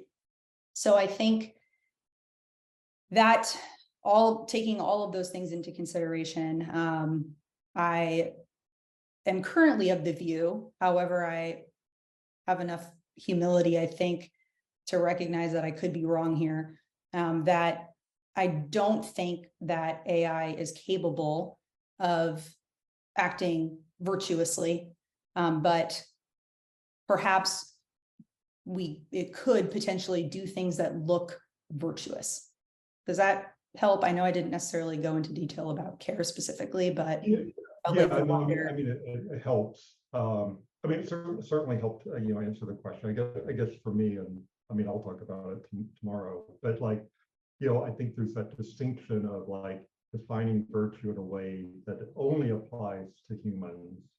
Right. And you can argue, well, it's not going to apply to AI, but if there's something that looks like virtue from a lot of different perspectives for AI, then kind of, what's the justification for them saying that's not just a broader view of virtue than for one that is specifically dependent upon, solely human characteristics. Right. And I think my response to that would be, I'm very hesitant to redefine virtue in such a way that we can fit AI into it. I think it's fine to keep the definition human-centric, and I think there are a lot of merits to keeping the definition human-centric.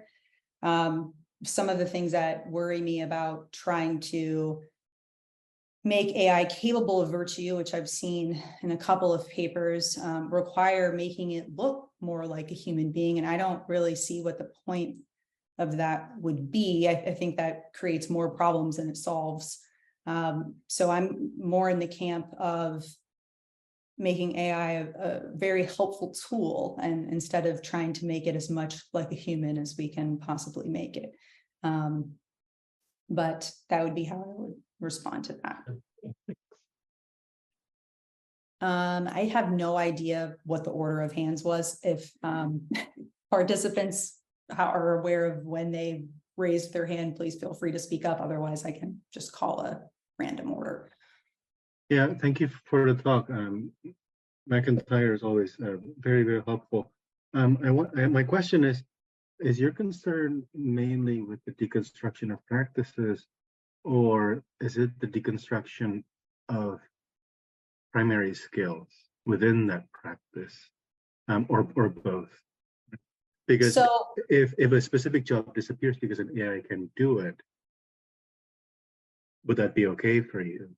Because then we'll just create another practice where humans can operate. And I think you touched on that with Industrial Revolution. But I think a lot of your discussion is deconstruction of skills, it sounds like. Yeah, thanks.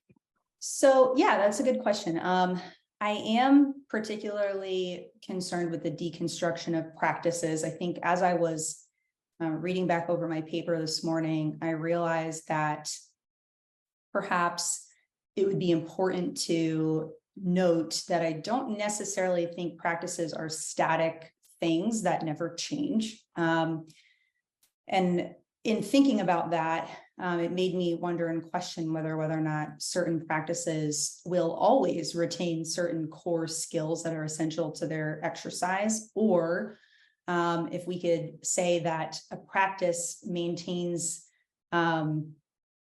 its same essence while changing all of the core skills that are necessary for that particular practice.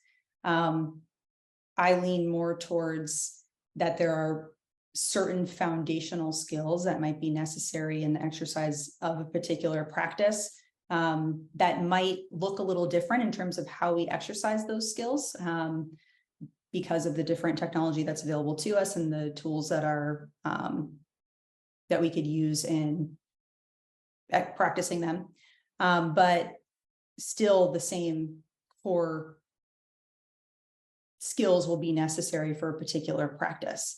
I'm not necessarily committed to the way that I just articulated it now. Would have to think about it a little bit more, but that is one thing I was thinking about today. And my own reflection was, the problem of, can practices change over time? Can the core skills necessary to their exercise change as well? And I think that's definitely a question worthy of giving ample thought and reflection.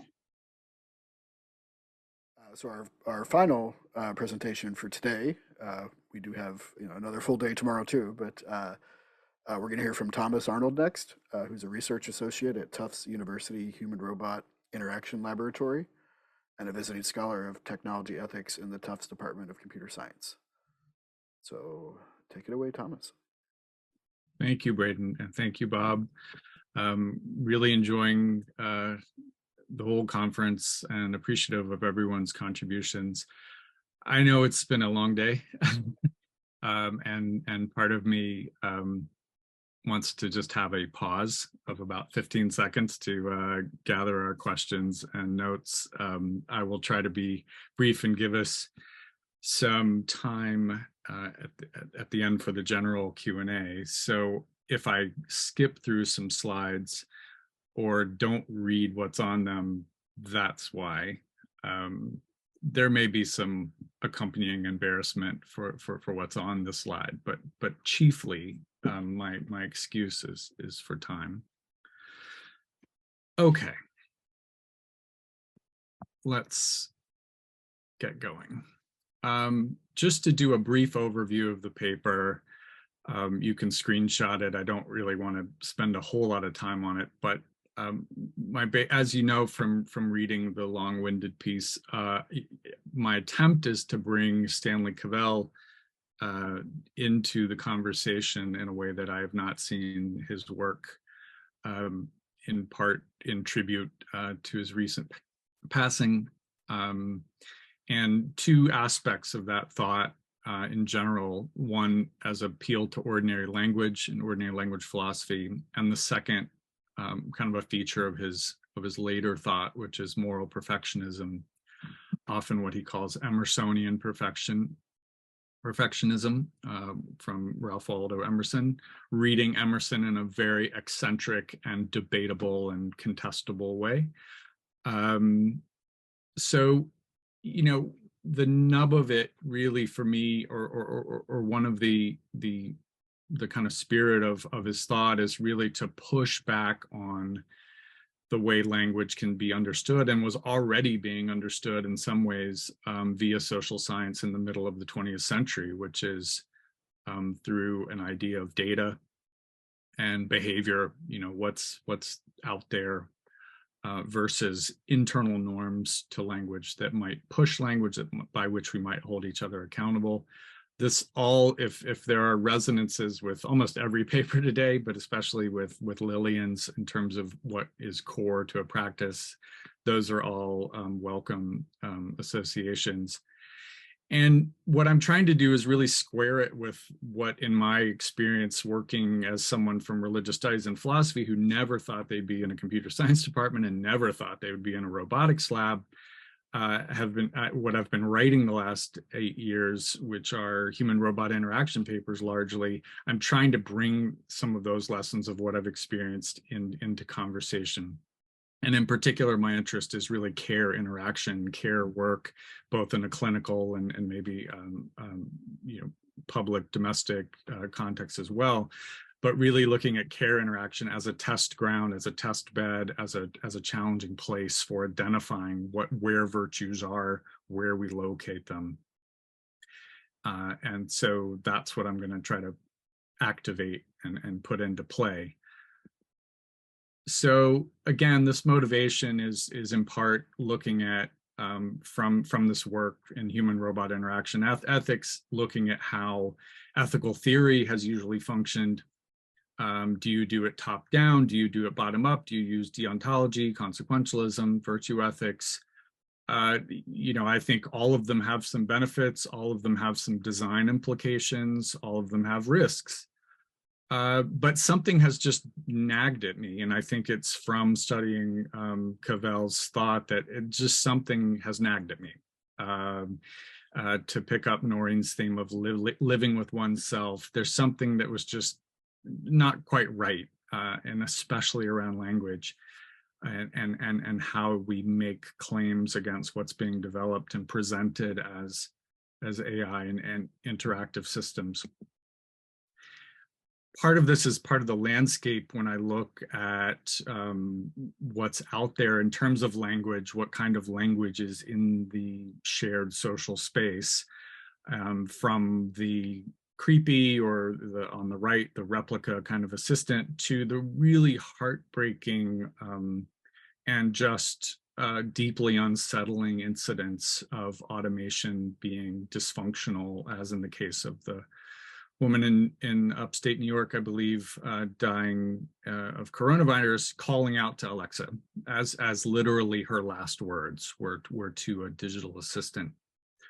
And then we have, the tie-in between mortality and machine, with Amazon kind of floating the idea of, as many others, including some people that have been involved in developing digital assistants, about bringing back a deceased loved one by means of training on their voice and their emails and things like that. So there's that phenomenon of voice that's disturbing. There's also just the phenomenon of voices about AI. And I call out this particular conference in Asilomar in 2017, not out of a personal animus against anybody on stage, but you can tell looking at the picture demographically, and there's Elon Musk on the left, there's Demis Hassabis of DeepMind, there's Nick Bostrom, and this kind of roundtable was in many ways a norm, and in some ways still is, because if they write a letter about existential risk, everyone starts saying, should we fear? Should we be afraid? What is this? How does this letter all of a sudden have such authority, and on what basis? And I think, in some ways that time is gone in terms of the reality of the work that's been done. Joy Buolamwini doing on facial recognition. Facial recognition was thought, even by progressive AI policy people, to be a fait accompli. Maybe we just try to negotiate it. And it was her work that really pushed and said, no, that's you've got to see how it works. You've got to know how it works, and you've got to push back. And it's changed the discourse in a way that 2017 conference did not. Lucy Suchman's work for a long time, almost a half century, has been pushing back against the claims of AI to be truly automated. And that work has, I think, seeped in beneficially to people looking at, let's try to demystify what is actually going on. And this quote just came from Meredith Whittaker, I think yesterday, just kind of contrasting Timnit Gebru, who was fired from Google. There's a reason that if Timnit Gebru writes a letter, no one, it doesn't have an immediate effect of, wait, is Timnit afraid? Should we be afraid? But Jeff Hinton's warnings are very convenient sociologically, in terms of not having an immediate consequence structurally and institutionally. So with that as kind of a setting, my turn to Cavell and getting at that nagging sense of something being wrong had to do with his turn toward finding moral appeal in ordinary contexts and in culture. How do we actually blame one another? I mean, you can talk about AI governance, but if your colleague violates something against you, how do you actually voice that? On what terms are excuses justifiable? And Cavell thinks that actually, excuses like J.L. Austin thought are actually very revealing about what our moral underpinnings are, how we learn, how those things are inculcated. And when Benson Meats kind of critiqued ordinary language philosophy and said, well, where do you get this data? Where do you have enough data? Who's the authority? Is the philosopher the authority on ordinary language? Who has the most data? Because some ordinary language philosophers disagree. Cavell, made this defense of basically saying data isn't really going to settle the issue. We have to have some shared appeals that can remind us of certain types of know-how, remind you that, when someone uses this word for inadvertently, did you inadvertently watch 8 hours of Virtuous AI today? I think none of us could I mean, that would just, we just wouldn't know what the term inadvertently, we wouldn't be using it correctly. But, you know, you can inadvertently turn your mute off or on, but inadvertently watch something for 7 hours. These are the types of ordinary textures that start to reveal some, you know, important standards and norms. And Cavell builds that out into a sense that we're responsible for how concepts are used in community. We're responsible. We're not, it's not 100% individually located, but it is inalienable as a representative in a community, as a speaker with different positions, and you know, taking into account different positions and histories that are there is still, in speaking and representing a concept and putting it forward, you're implicated. You can be complicit in passing things on. And you can also be in a position to think about the relationships that those concepts are woven into, personal, civic, societal. So Cavell really wants to push a moral perfectionist line as a way of saying, you're never really off the hook. That doesn't mean you have to wear a hair shirt all the time, but you really have to be careful about when you're letting yourself off the hook. So what I did in the paper was really go through in HRI and say, where are these little points that seem like they're not the most important thing in the world, but they are nagging and they actually do tear at a fabric of norms and moral appeals. And this is important in part with human-robot interaction, because robots do incur blame. Bertram Mala and my lab director, Matthias Scheutz, have been working on this a long time, where even despite ourselves, even if you tell a person, look, this is a robot that we've programmed with this code, and I'm telling you, you know, there's nothing in there, here's the code, look at the code. It doesn't matter. When you see the thing moving around and speaking, you start attributing things to it. And we've, you know, shown that in experiments. So entering shared social space is going to be involved in blame. This bottom right delivery robot in Pittsburgh blocked the crosswalk, blocking unsafely a person who was in a wheelchair trying to cross. It was sitting in the curb cut because it had no idea what a curb cut was. I knew how to deliver pizza from A to B, but these you know, textures of the social environment were not being registered. So likewise with attributions, things like mistakes or what a system quote unquote intends really have to be undergo critical scrutiny when there is nothing in the system to which you can really point to say, this is where the intention is that you can track. Here's how the intention can be held accountable. Here's where, you know, in something the system can say, here's why I did this. Because X happened, I'm going to do Y. Because X has happened, this action will be taken. The pronoun I is another, I can't, that's a whole book, if not another paper on whether systems should use I, including chatbots saying, I'm trained by OpenAI.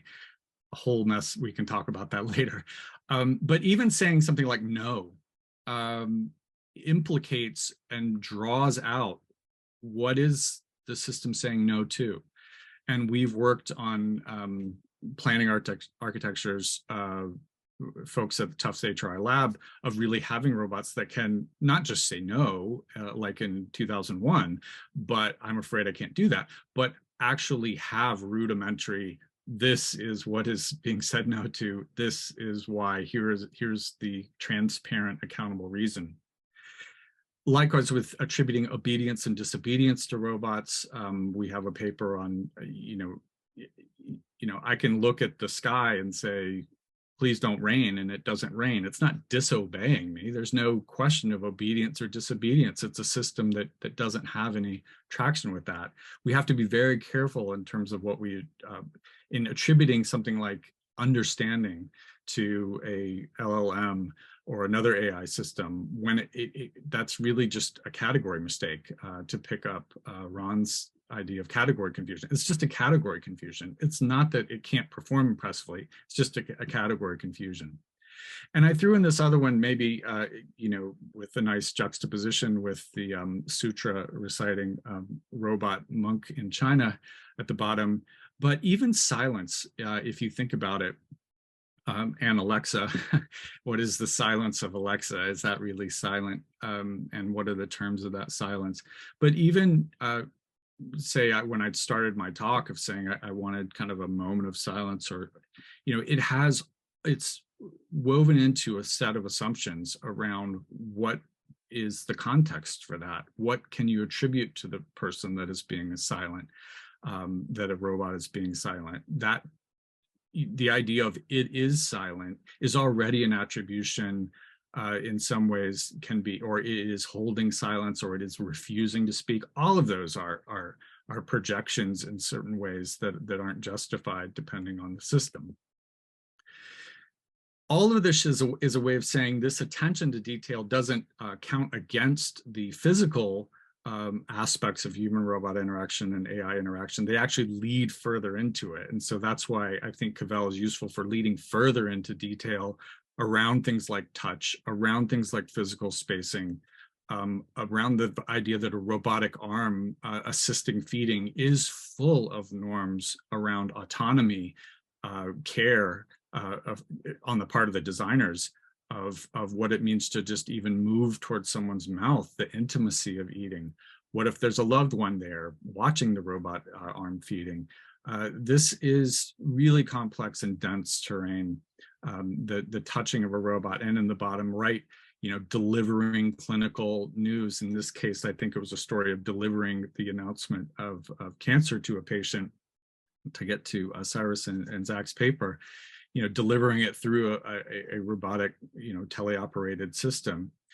These, I think, attention to interactive detail are critical, and they're not disconnected from ordinary language at all. Lucy Suchman, to me, is very inspiring as a person that has made this, point about noticing details, and she juxtaposes these two slides in a talk in 2016 of you'll see the picture on the left in robot stories about here's what a robot can do, handing over a glass. And her point is, when you look at that in isolation, you think, yeah, the robot's, the person's not dropping the glass.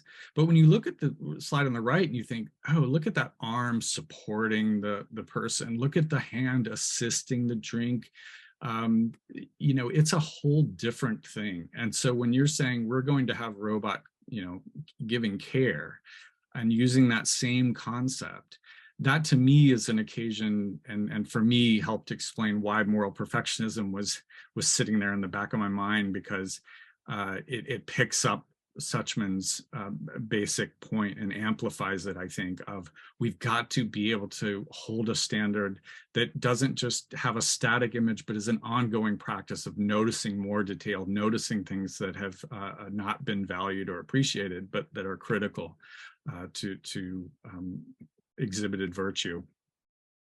So I just have some boring text to end, that really, to me, a perfectionist point about human-robot interaction AI is that there's no real comfortable spot where you can say to me, well, it's not in the system at all. It's purely in the users and in our moral character. I don't think that is quite true, because there's too much that is, for something that is autonomous, we're responsible for how that system works and how it represents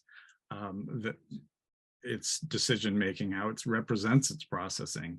So the focus can't be leaving the system entirely. At the same time, there needs to be real attention to the whole social space, the kind of space in between people, to say, is care happening there? And really have as comprehensive view as you can.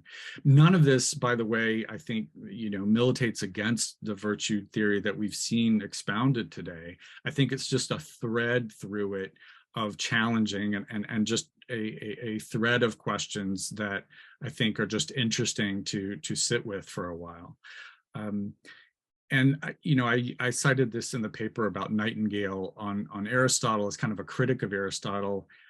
not again to bash Aristotelianism, but to say we really have to be critical about certain values being tied into virtues, especially around AI. If you see how it's represented, who is the chief reasoner, who is the mind versus who is the servant, who is the carer, and be attentive to those hierarchies. And I think that Cavell is helpful in the effort of showing how interactive systems and the attributions we make toward interactive systems do thread out toward these larger landscapes of AI governance, and how we think of the ghost work that goes into labeling what an algorithm system does, whose labor is going into it. This I think these aren't competing. I think these are reinforcing for me, and especially in the context of care interaction. So thank you for your patience for a rapid end of the day talk. And if we don't get it today, please email me. I'll put my email in the chat. And yeah, I'm looking forward to everything you have to say. Shannon. I'll keep this brief because I know we're low on time, but first, thank you. Just a wonderful presentation, very interesting, and covered so much ground that I'm drawn to as well. My question is simply, as you look at all of this, what is your view on the push, so what I've been calling AI hype? Is it that people aren't grasping the points that you're raising about what's at stake, or are they just seeing dollar signs and that's the only thing driving it? I don't know the answer myself. I'm just wondering if you have an opinion. If why is this not as persuasive as I would expect it to be across a broader audience? Yeah, I mean, I think there's a larger point that I'm kind of interested in for myself, and thinking about how to connect the themes of this conference to kind of larger, what is ethics? What is it to teach ethics? And how does ethics work in public discourse? And one of those roles has definitely, I think, been a very gendered, ethics is coming and saying, no, don't do that. You're being very naughty. And it really, I think, is a toxic dynamic of almost daring a very adolescent tech Silicon Valley spirit, almost reinforcing, not intentionally, but the way that journalism works. To Lillian's point, we need good journalists, but it recreates a dynamic of ethics comes after the creation, and creation is exciting. And innovation is exciting, and you want to be the test ChatGPT, and there are some cool things that ChatGPT does, and I think really, to me, it's what I like about Cavell is that ethics isn't a separate thing. Ethics goes to how I hand you over something. Does this count as handing you something? It doesn't have to be, I have this ethical principle. And I think we've got to have those connections that don't necessarily march in and say, this is ethics, but really say, this is vital. This is exciting, actually. Like, being able to creatively care is part of the excitement around the technology. It's not the scolding at the end, but it's if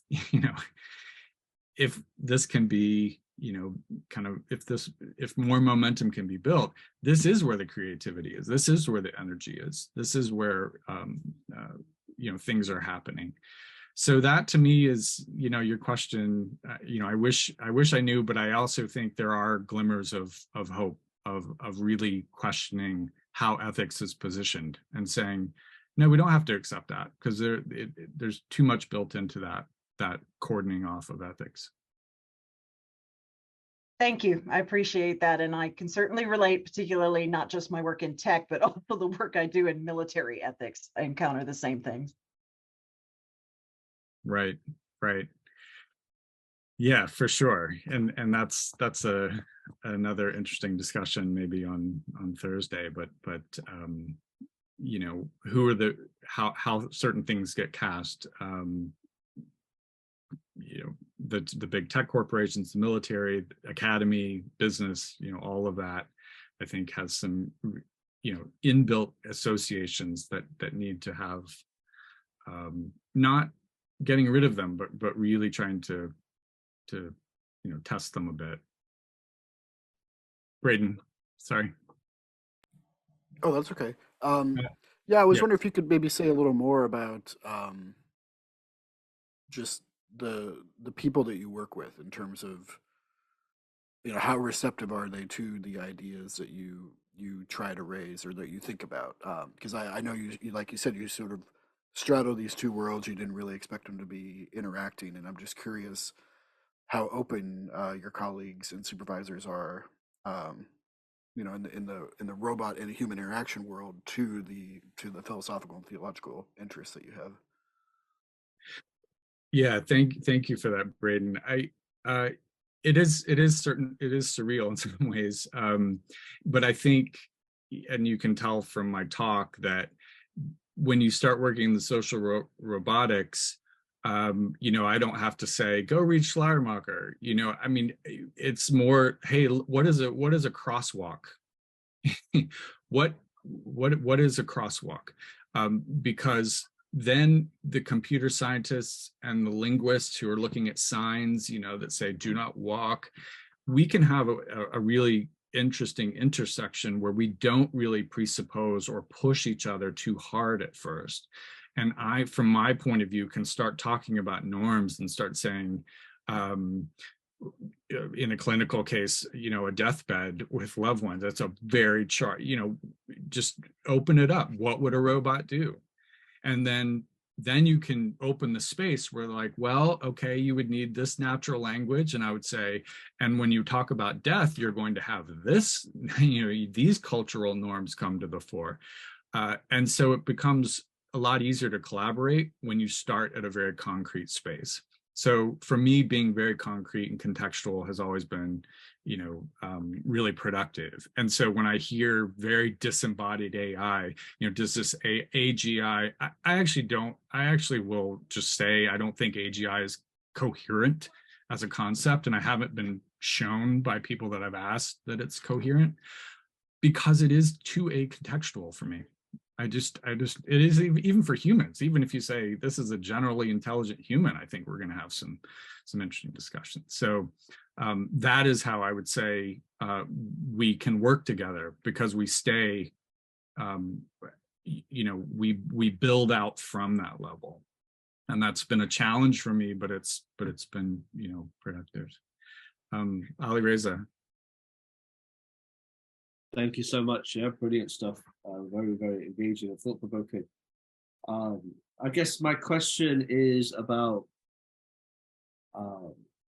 yeah, the moral perfectionism. How can we, to what extent is it being used to think about the caregiver? So in many of the examples that you gave, you have this very rich kind of analysis about the delivery of the care to the patient or the recipient of the care, but what about the caregiver? So there, you know, we're missing lots of. I know some others have picked this stuff up elsewhere, but you know, if putting the arm around the patient is just as formative for me, you know, as it is for the one who's you know, receiving that comfort, are these things which are being considered? And does moral perfectionism give you a frame to do so? Which I very much like. I also like, on another point, you know, the use of linguistic philosophy and the ordinary language to kind of break down and move from concrete things to these very, very important stuff. But I guess that's a different conversation. Yes, I mean, in terms of the development of applications, how is the impact on the development of the virtue of the caregiver? And in ordinary contexts, right? So in a very ordinary, everyday caregiving context, right, which I see as being, you know, fundamental to the development of our virtues, even when there isn't intentionality involved, actually. Yeah, Thank you. No, I love the question on so many levels. And I'll just say biographically, as someone that was in a newborn ICU for a few months with my first child, this was very formative to me because of my relationship with the caregivers and watching the genius of nurses in a NICU relative to everyone else, including the doctors and surgeons and administrators.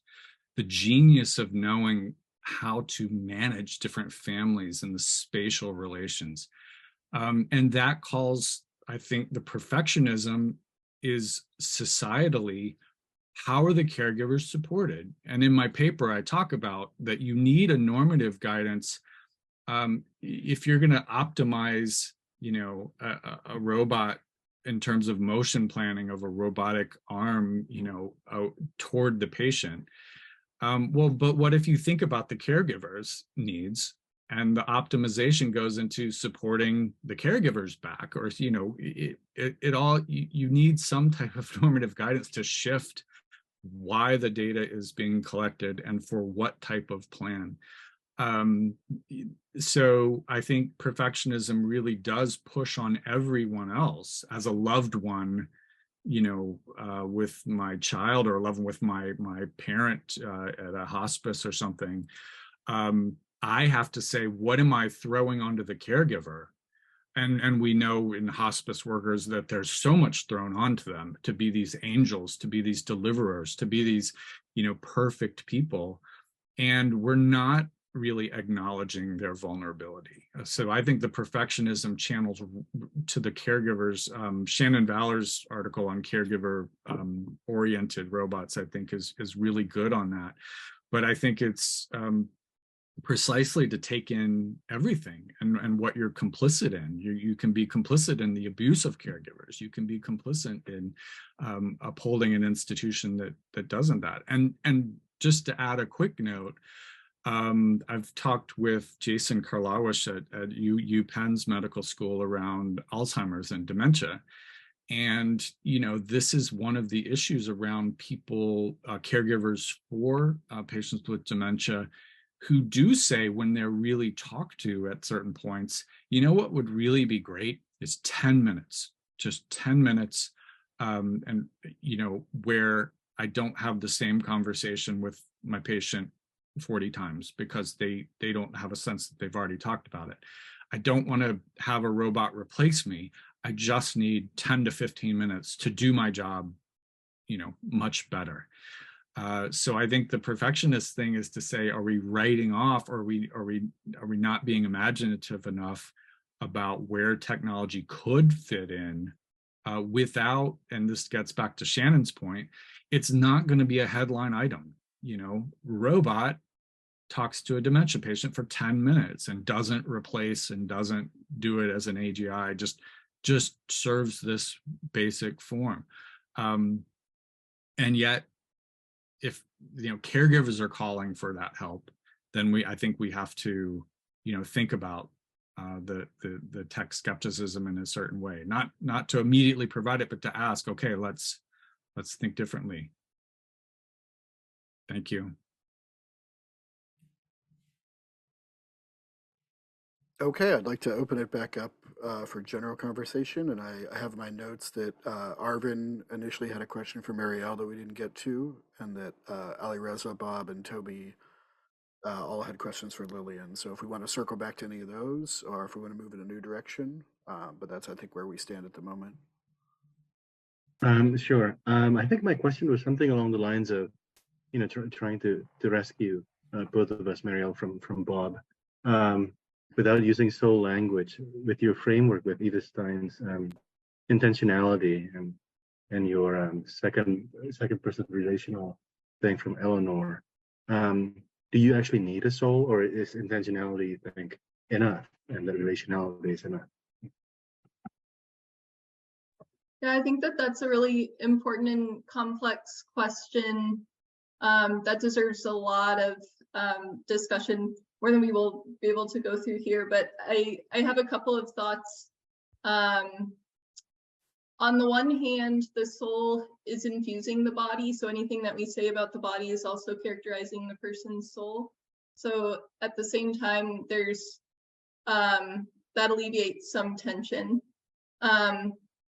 So when you mentioned talking about intentionality, I don't think that removes anything from the need or the importance of talking about the soul, because that's also saying something about the human soul too. And but I also think that it's I think there's a lot of potential in further investigating and unpacking how the individuality of a person is reflected in their intentionality or in their personalities or actions too, which also helps open up to more discussion about what a soul is for an individual. This is something that Stein is, there's debate about this, but Stein veers off from a Thomistic sense of the soul by identifying this individual component of it. But these are just a couple thoughts that I had about sort of that question about the relationship of talking about the soul in general in action theory and these questions about embodiment. Yeah, not to prolong the soul discussion a lot, but I think that in the course that Bob and I were teaching this term, I think it really came up in the sense of, you know, when you're relating theology and science together,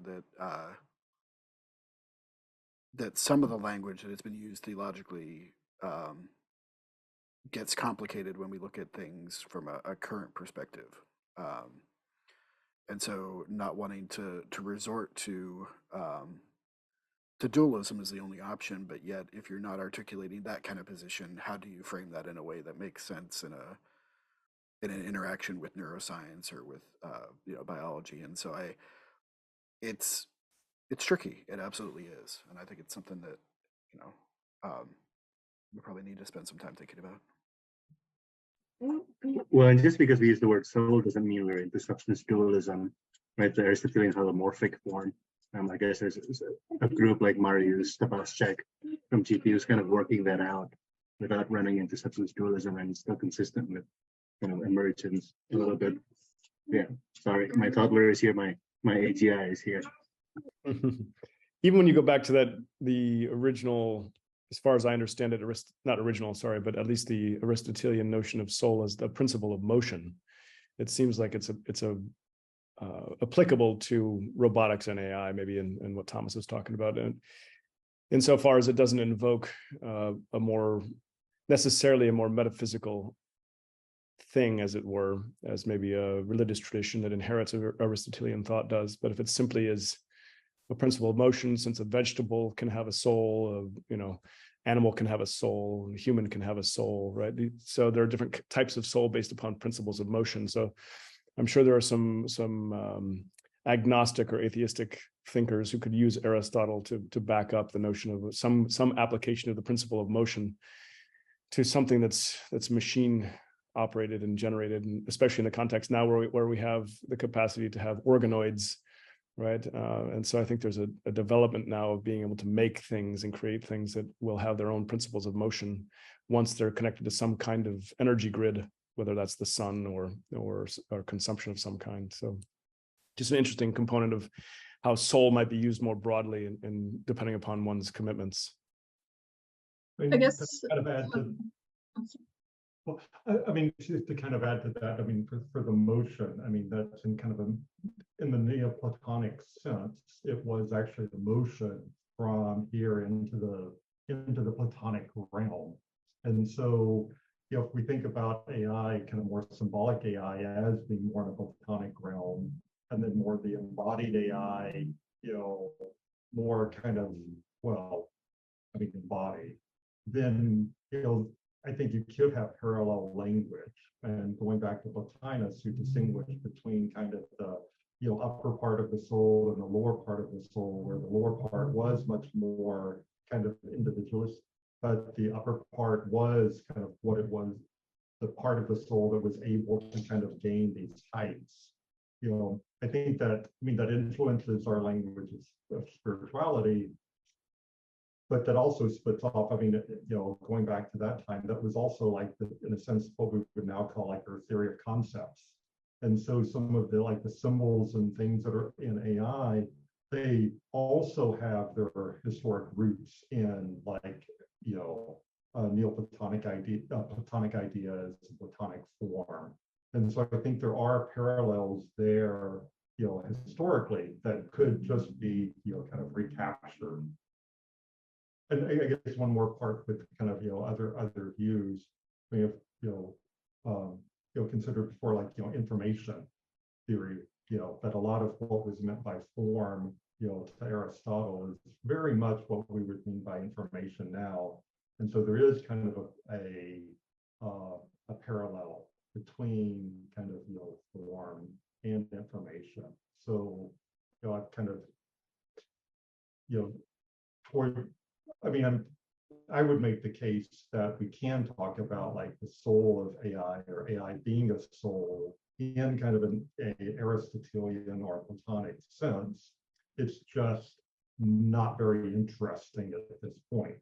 But certainly on parallel to what we would think of as like the vegetative powers of the soul.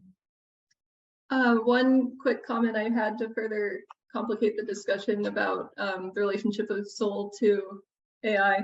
But I think the category of artifact would also be helpful in the consideration of whether we can say AI or other moving technologies can have a soul, in the sense that as an artifact, their use is assigned by the developer, and as Ahmed was mentioning in his discussion, that there's a purpose that's assigned to it from an external source.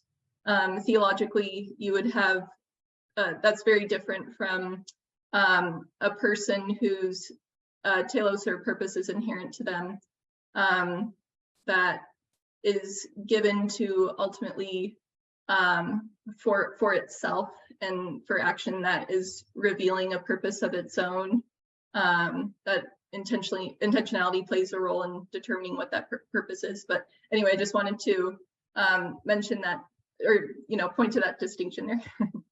Yeah, maybe we all need to reread Frankenstein together and have a discussion about the creature's response to it, to the creator, to Dr. Frankenstein, right? I think a point there, with the kind of the artifact and natural distinction, I think that's gotten harder to make after like genetic engineering, or even the conversations, last, the later part of the 20th century about in vitro fertilization. I think it's just, and then you talk about like kind of, organic computing. I think it's just, gotten a little blurrier.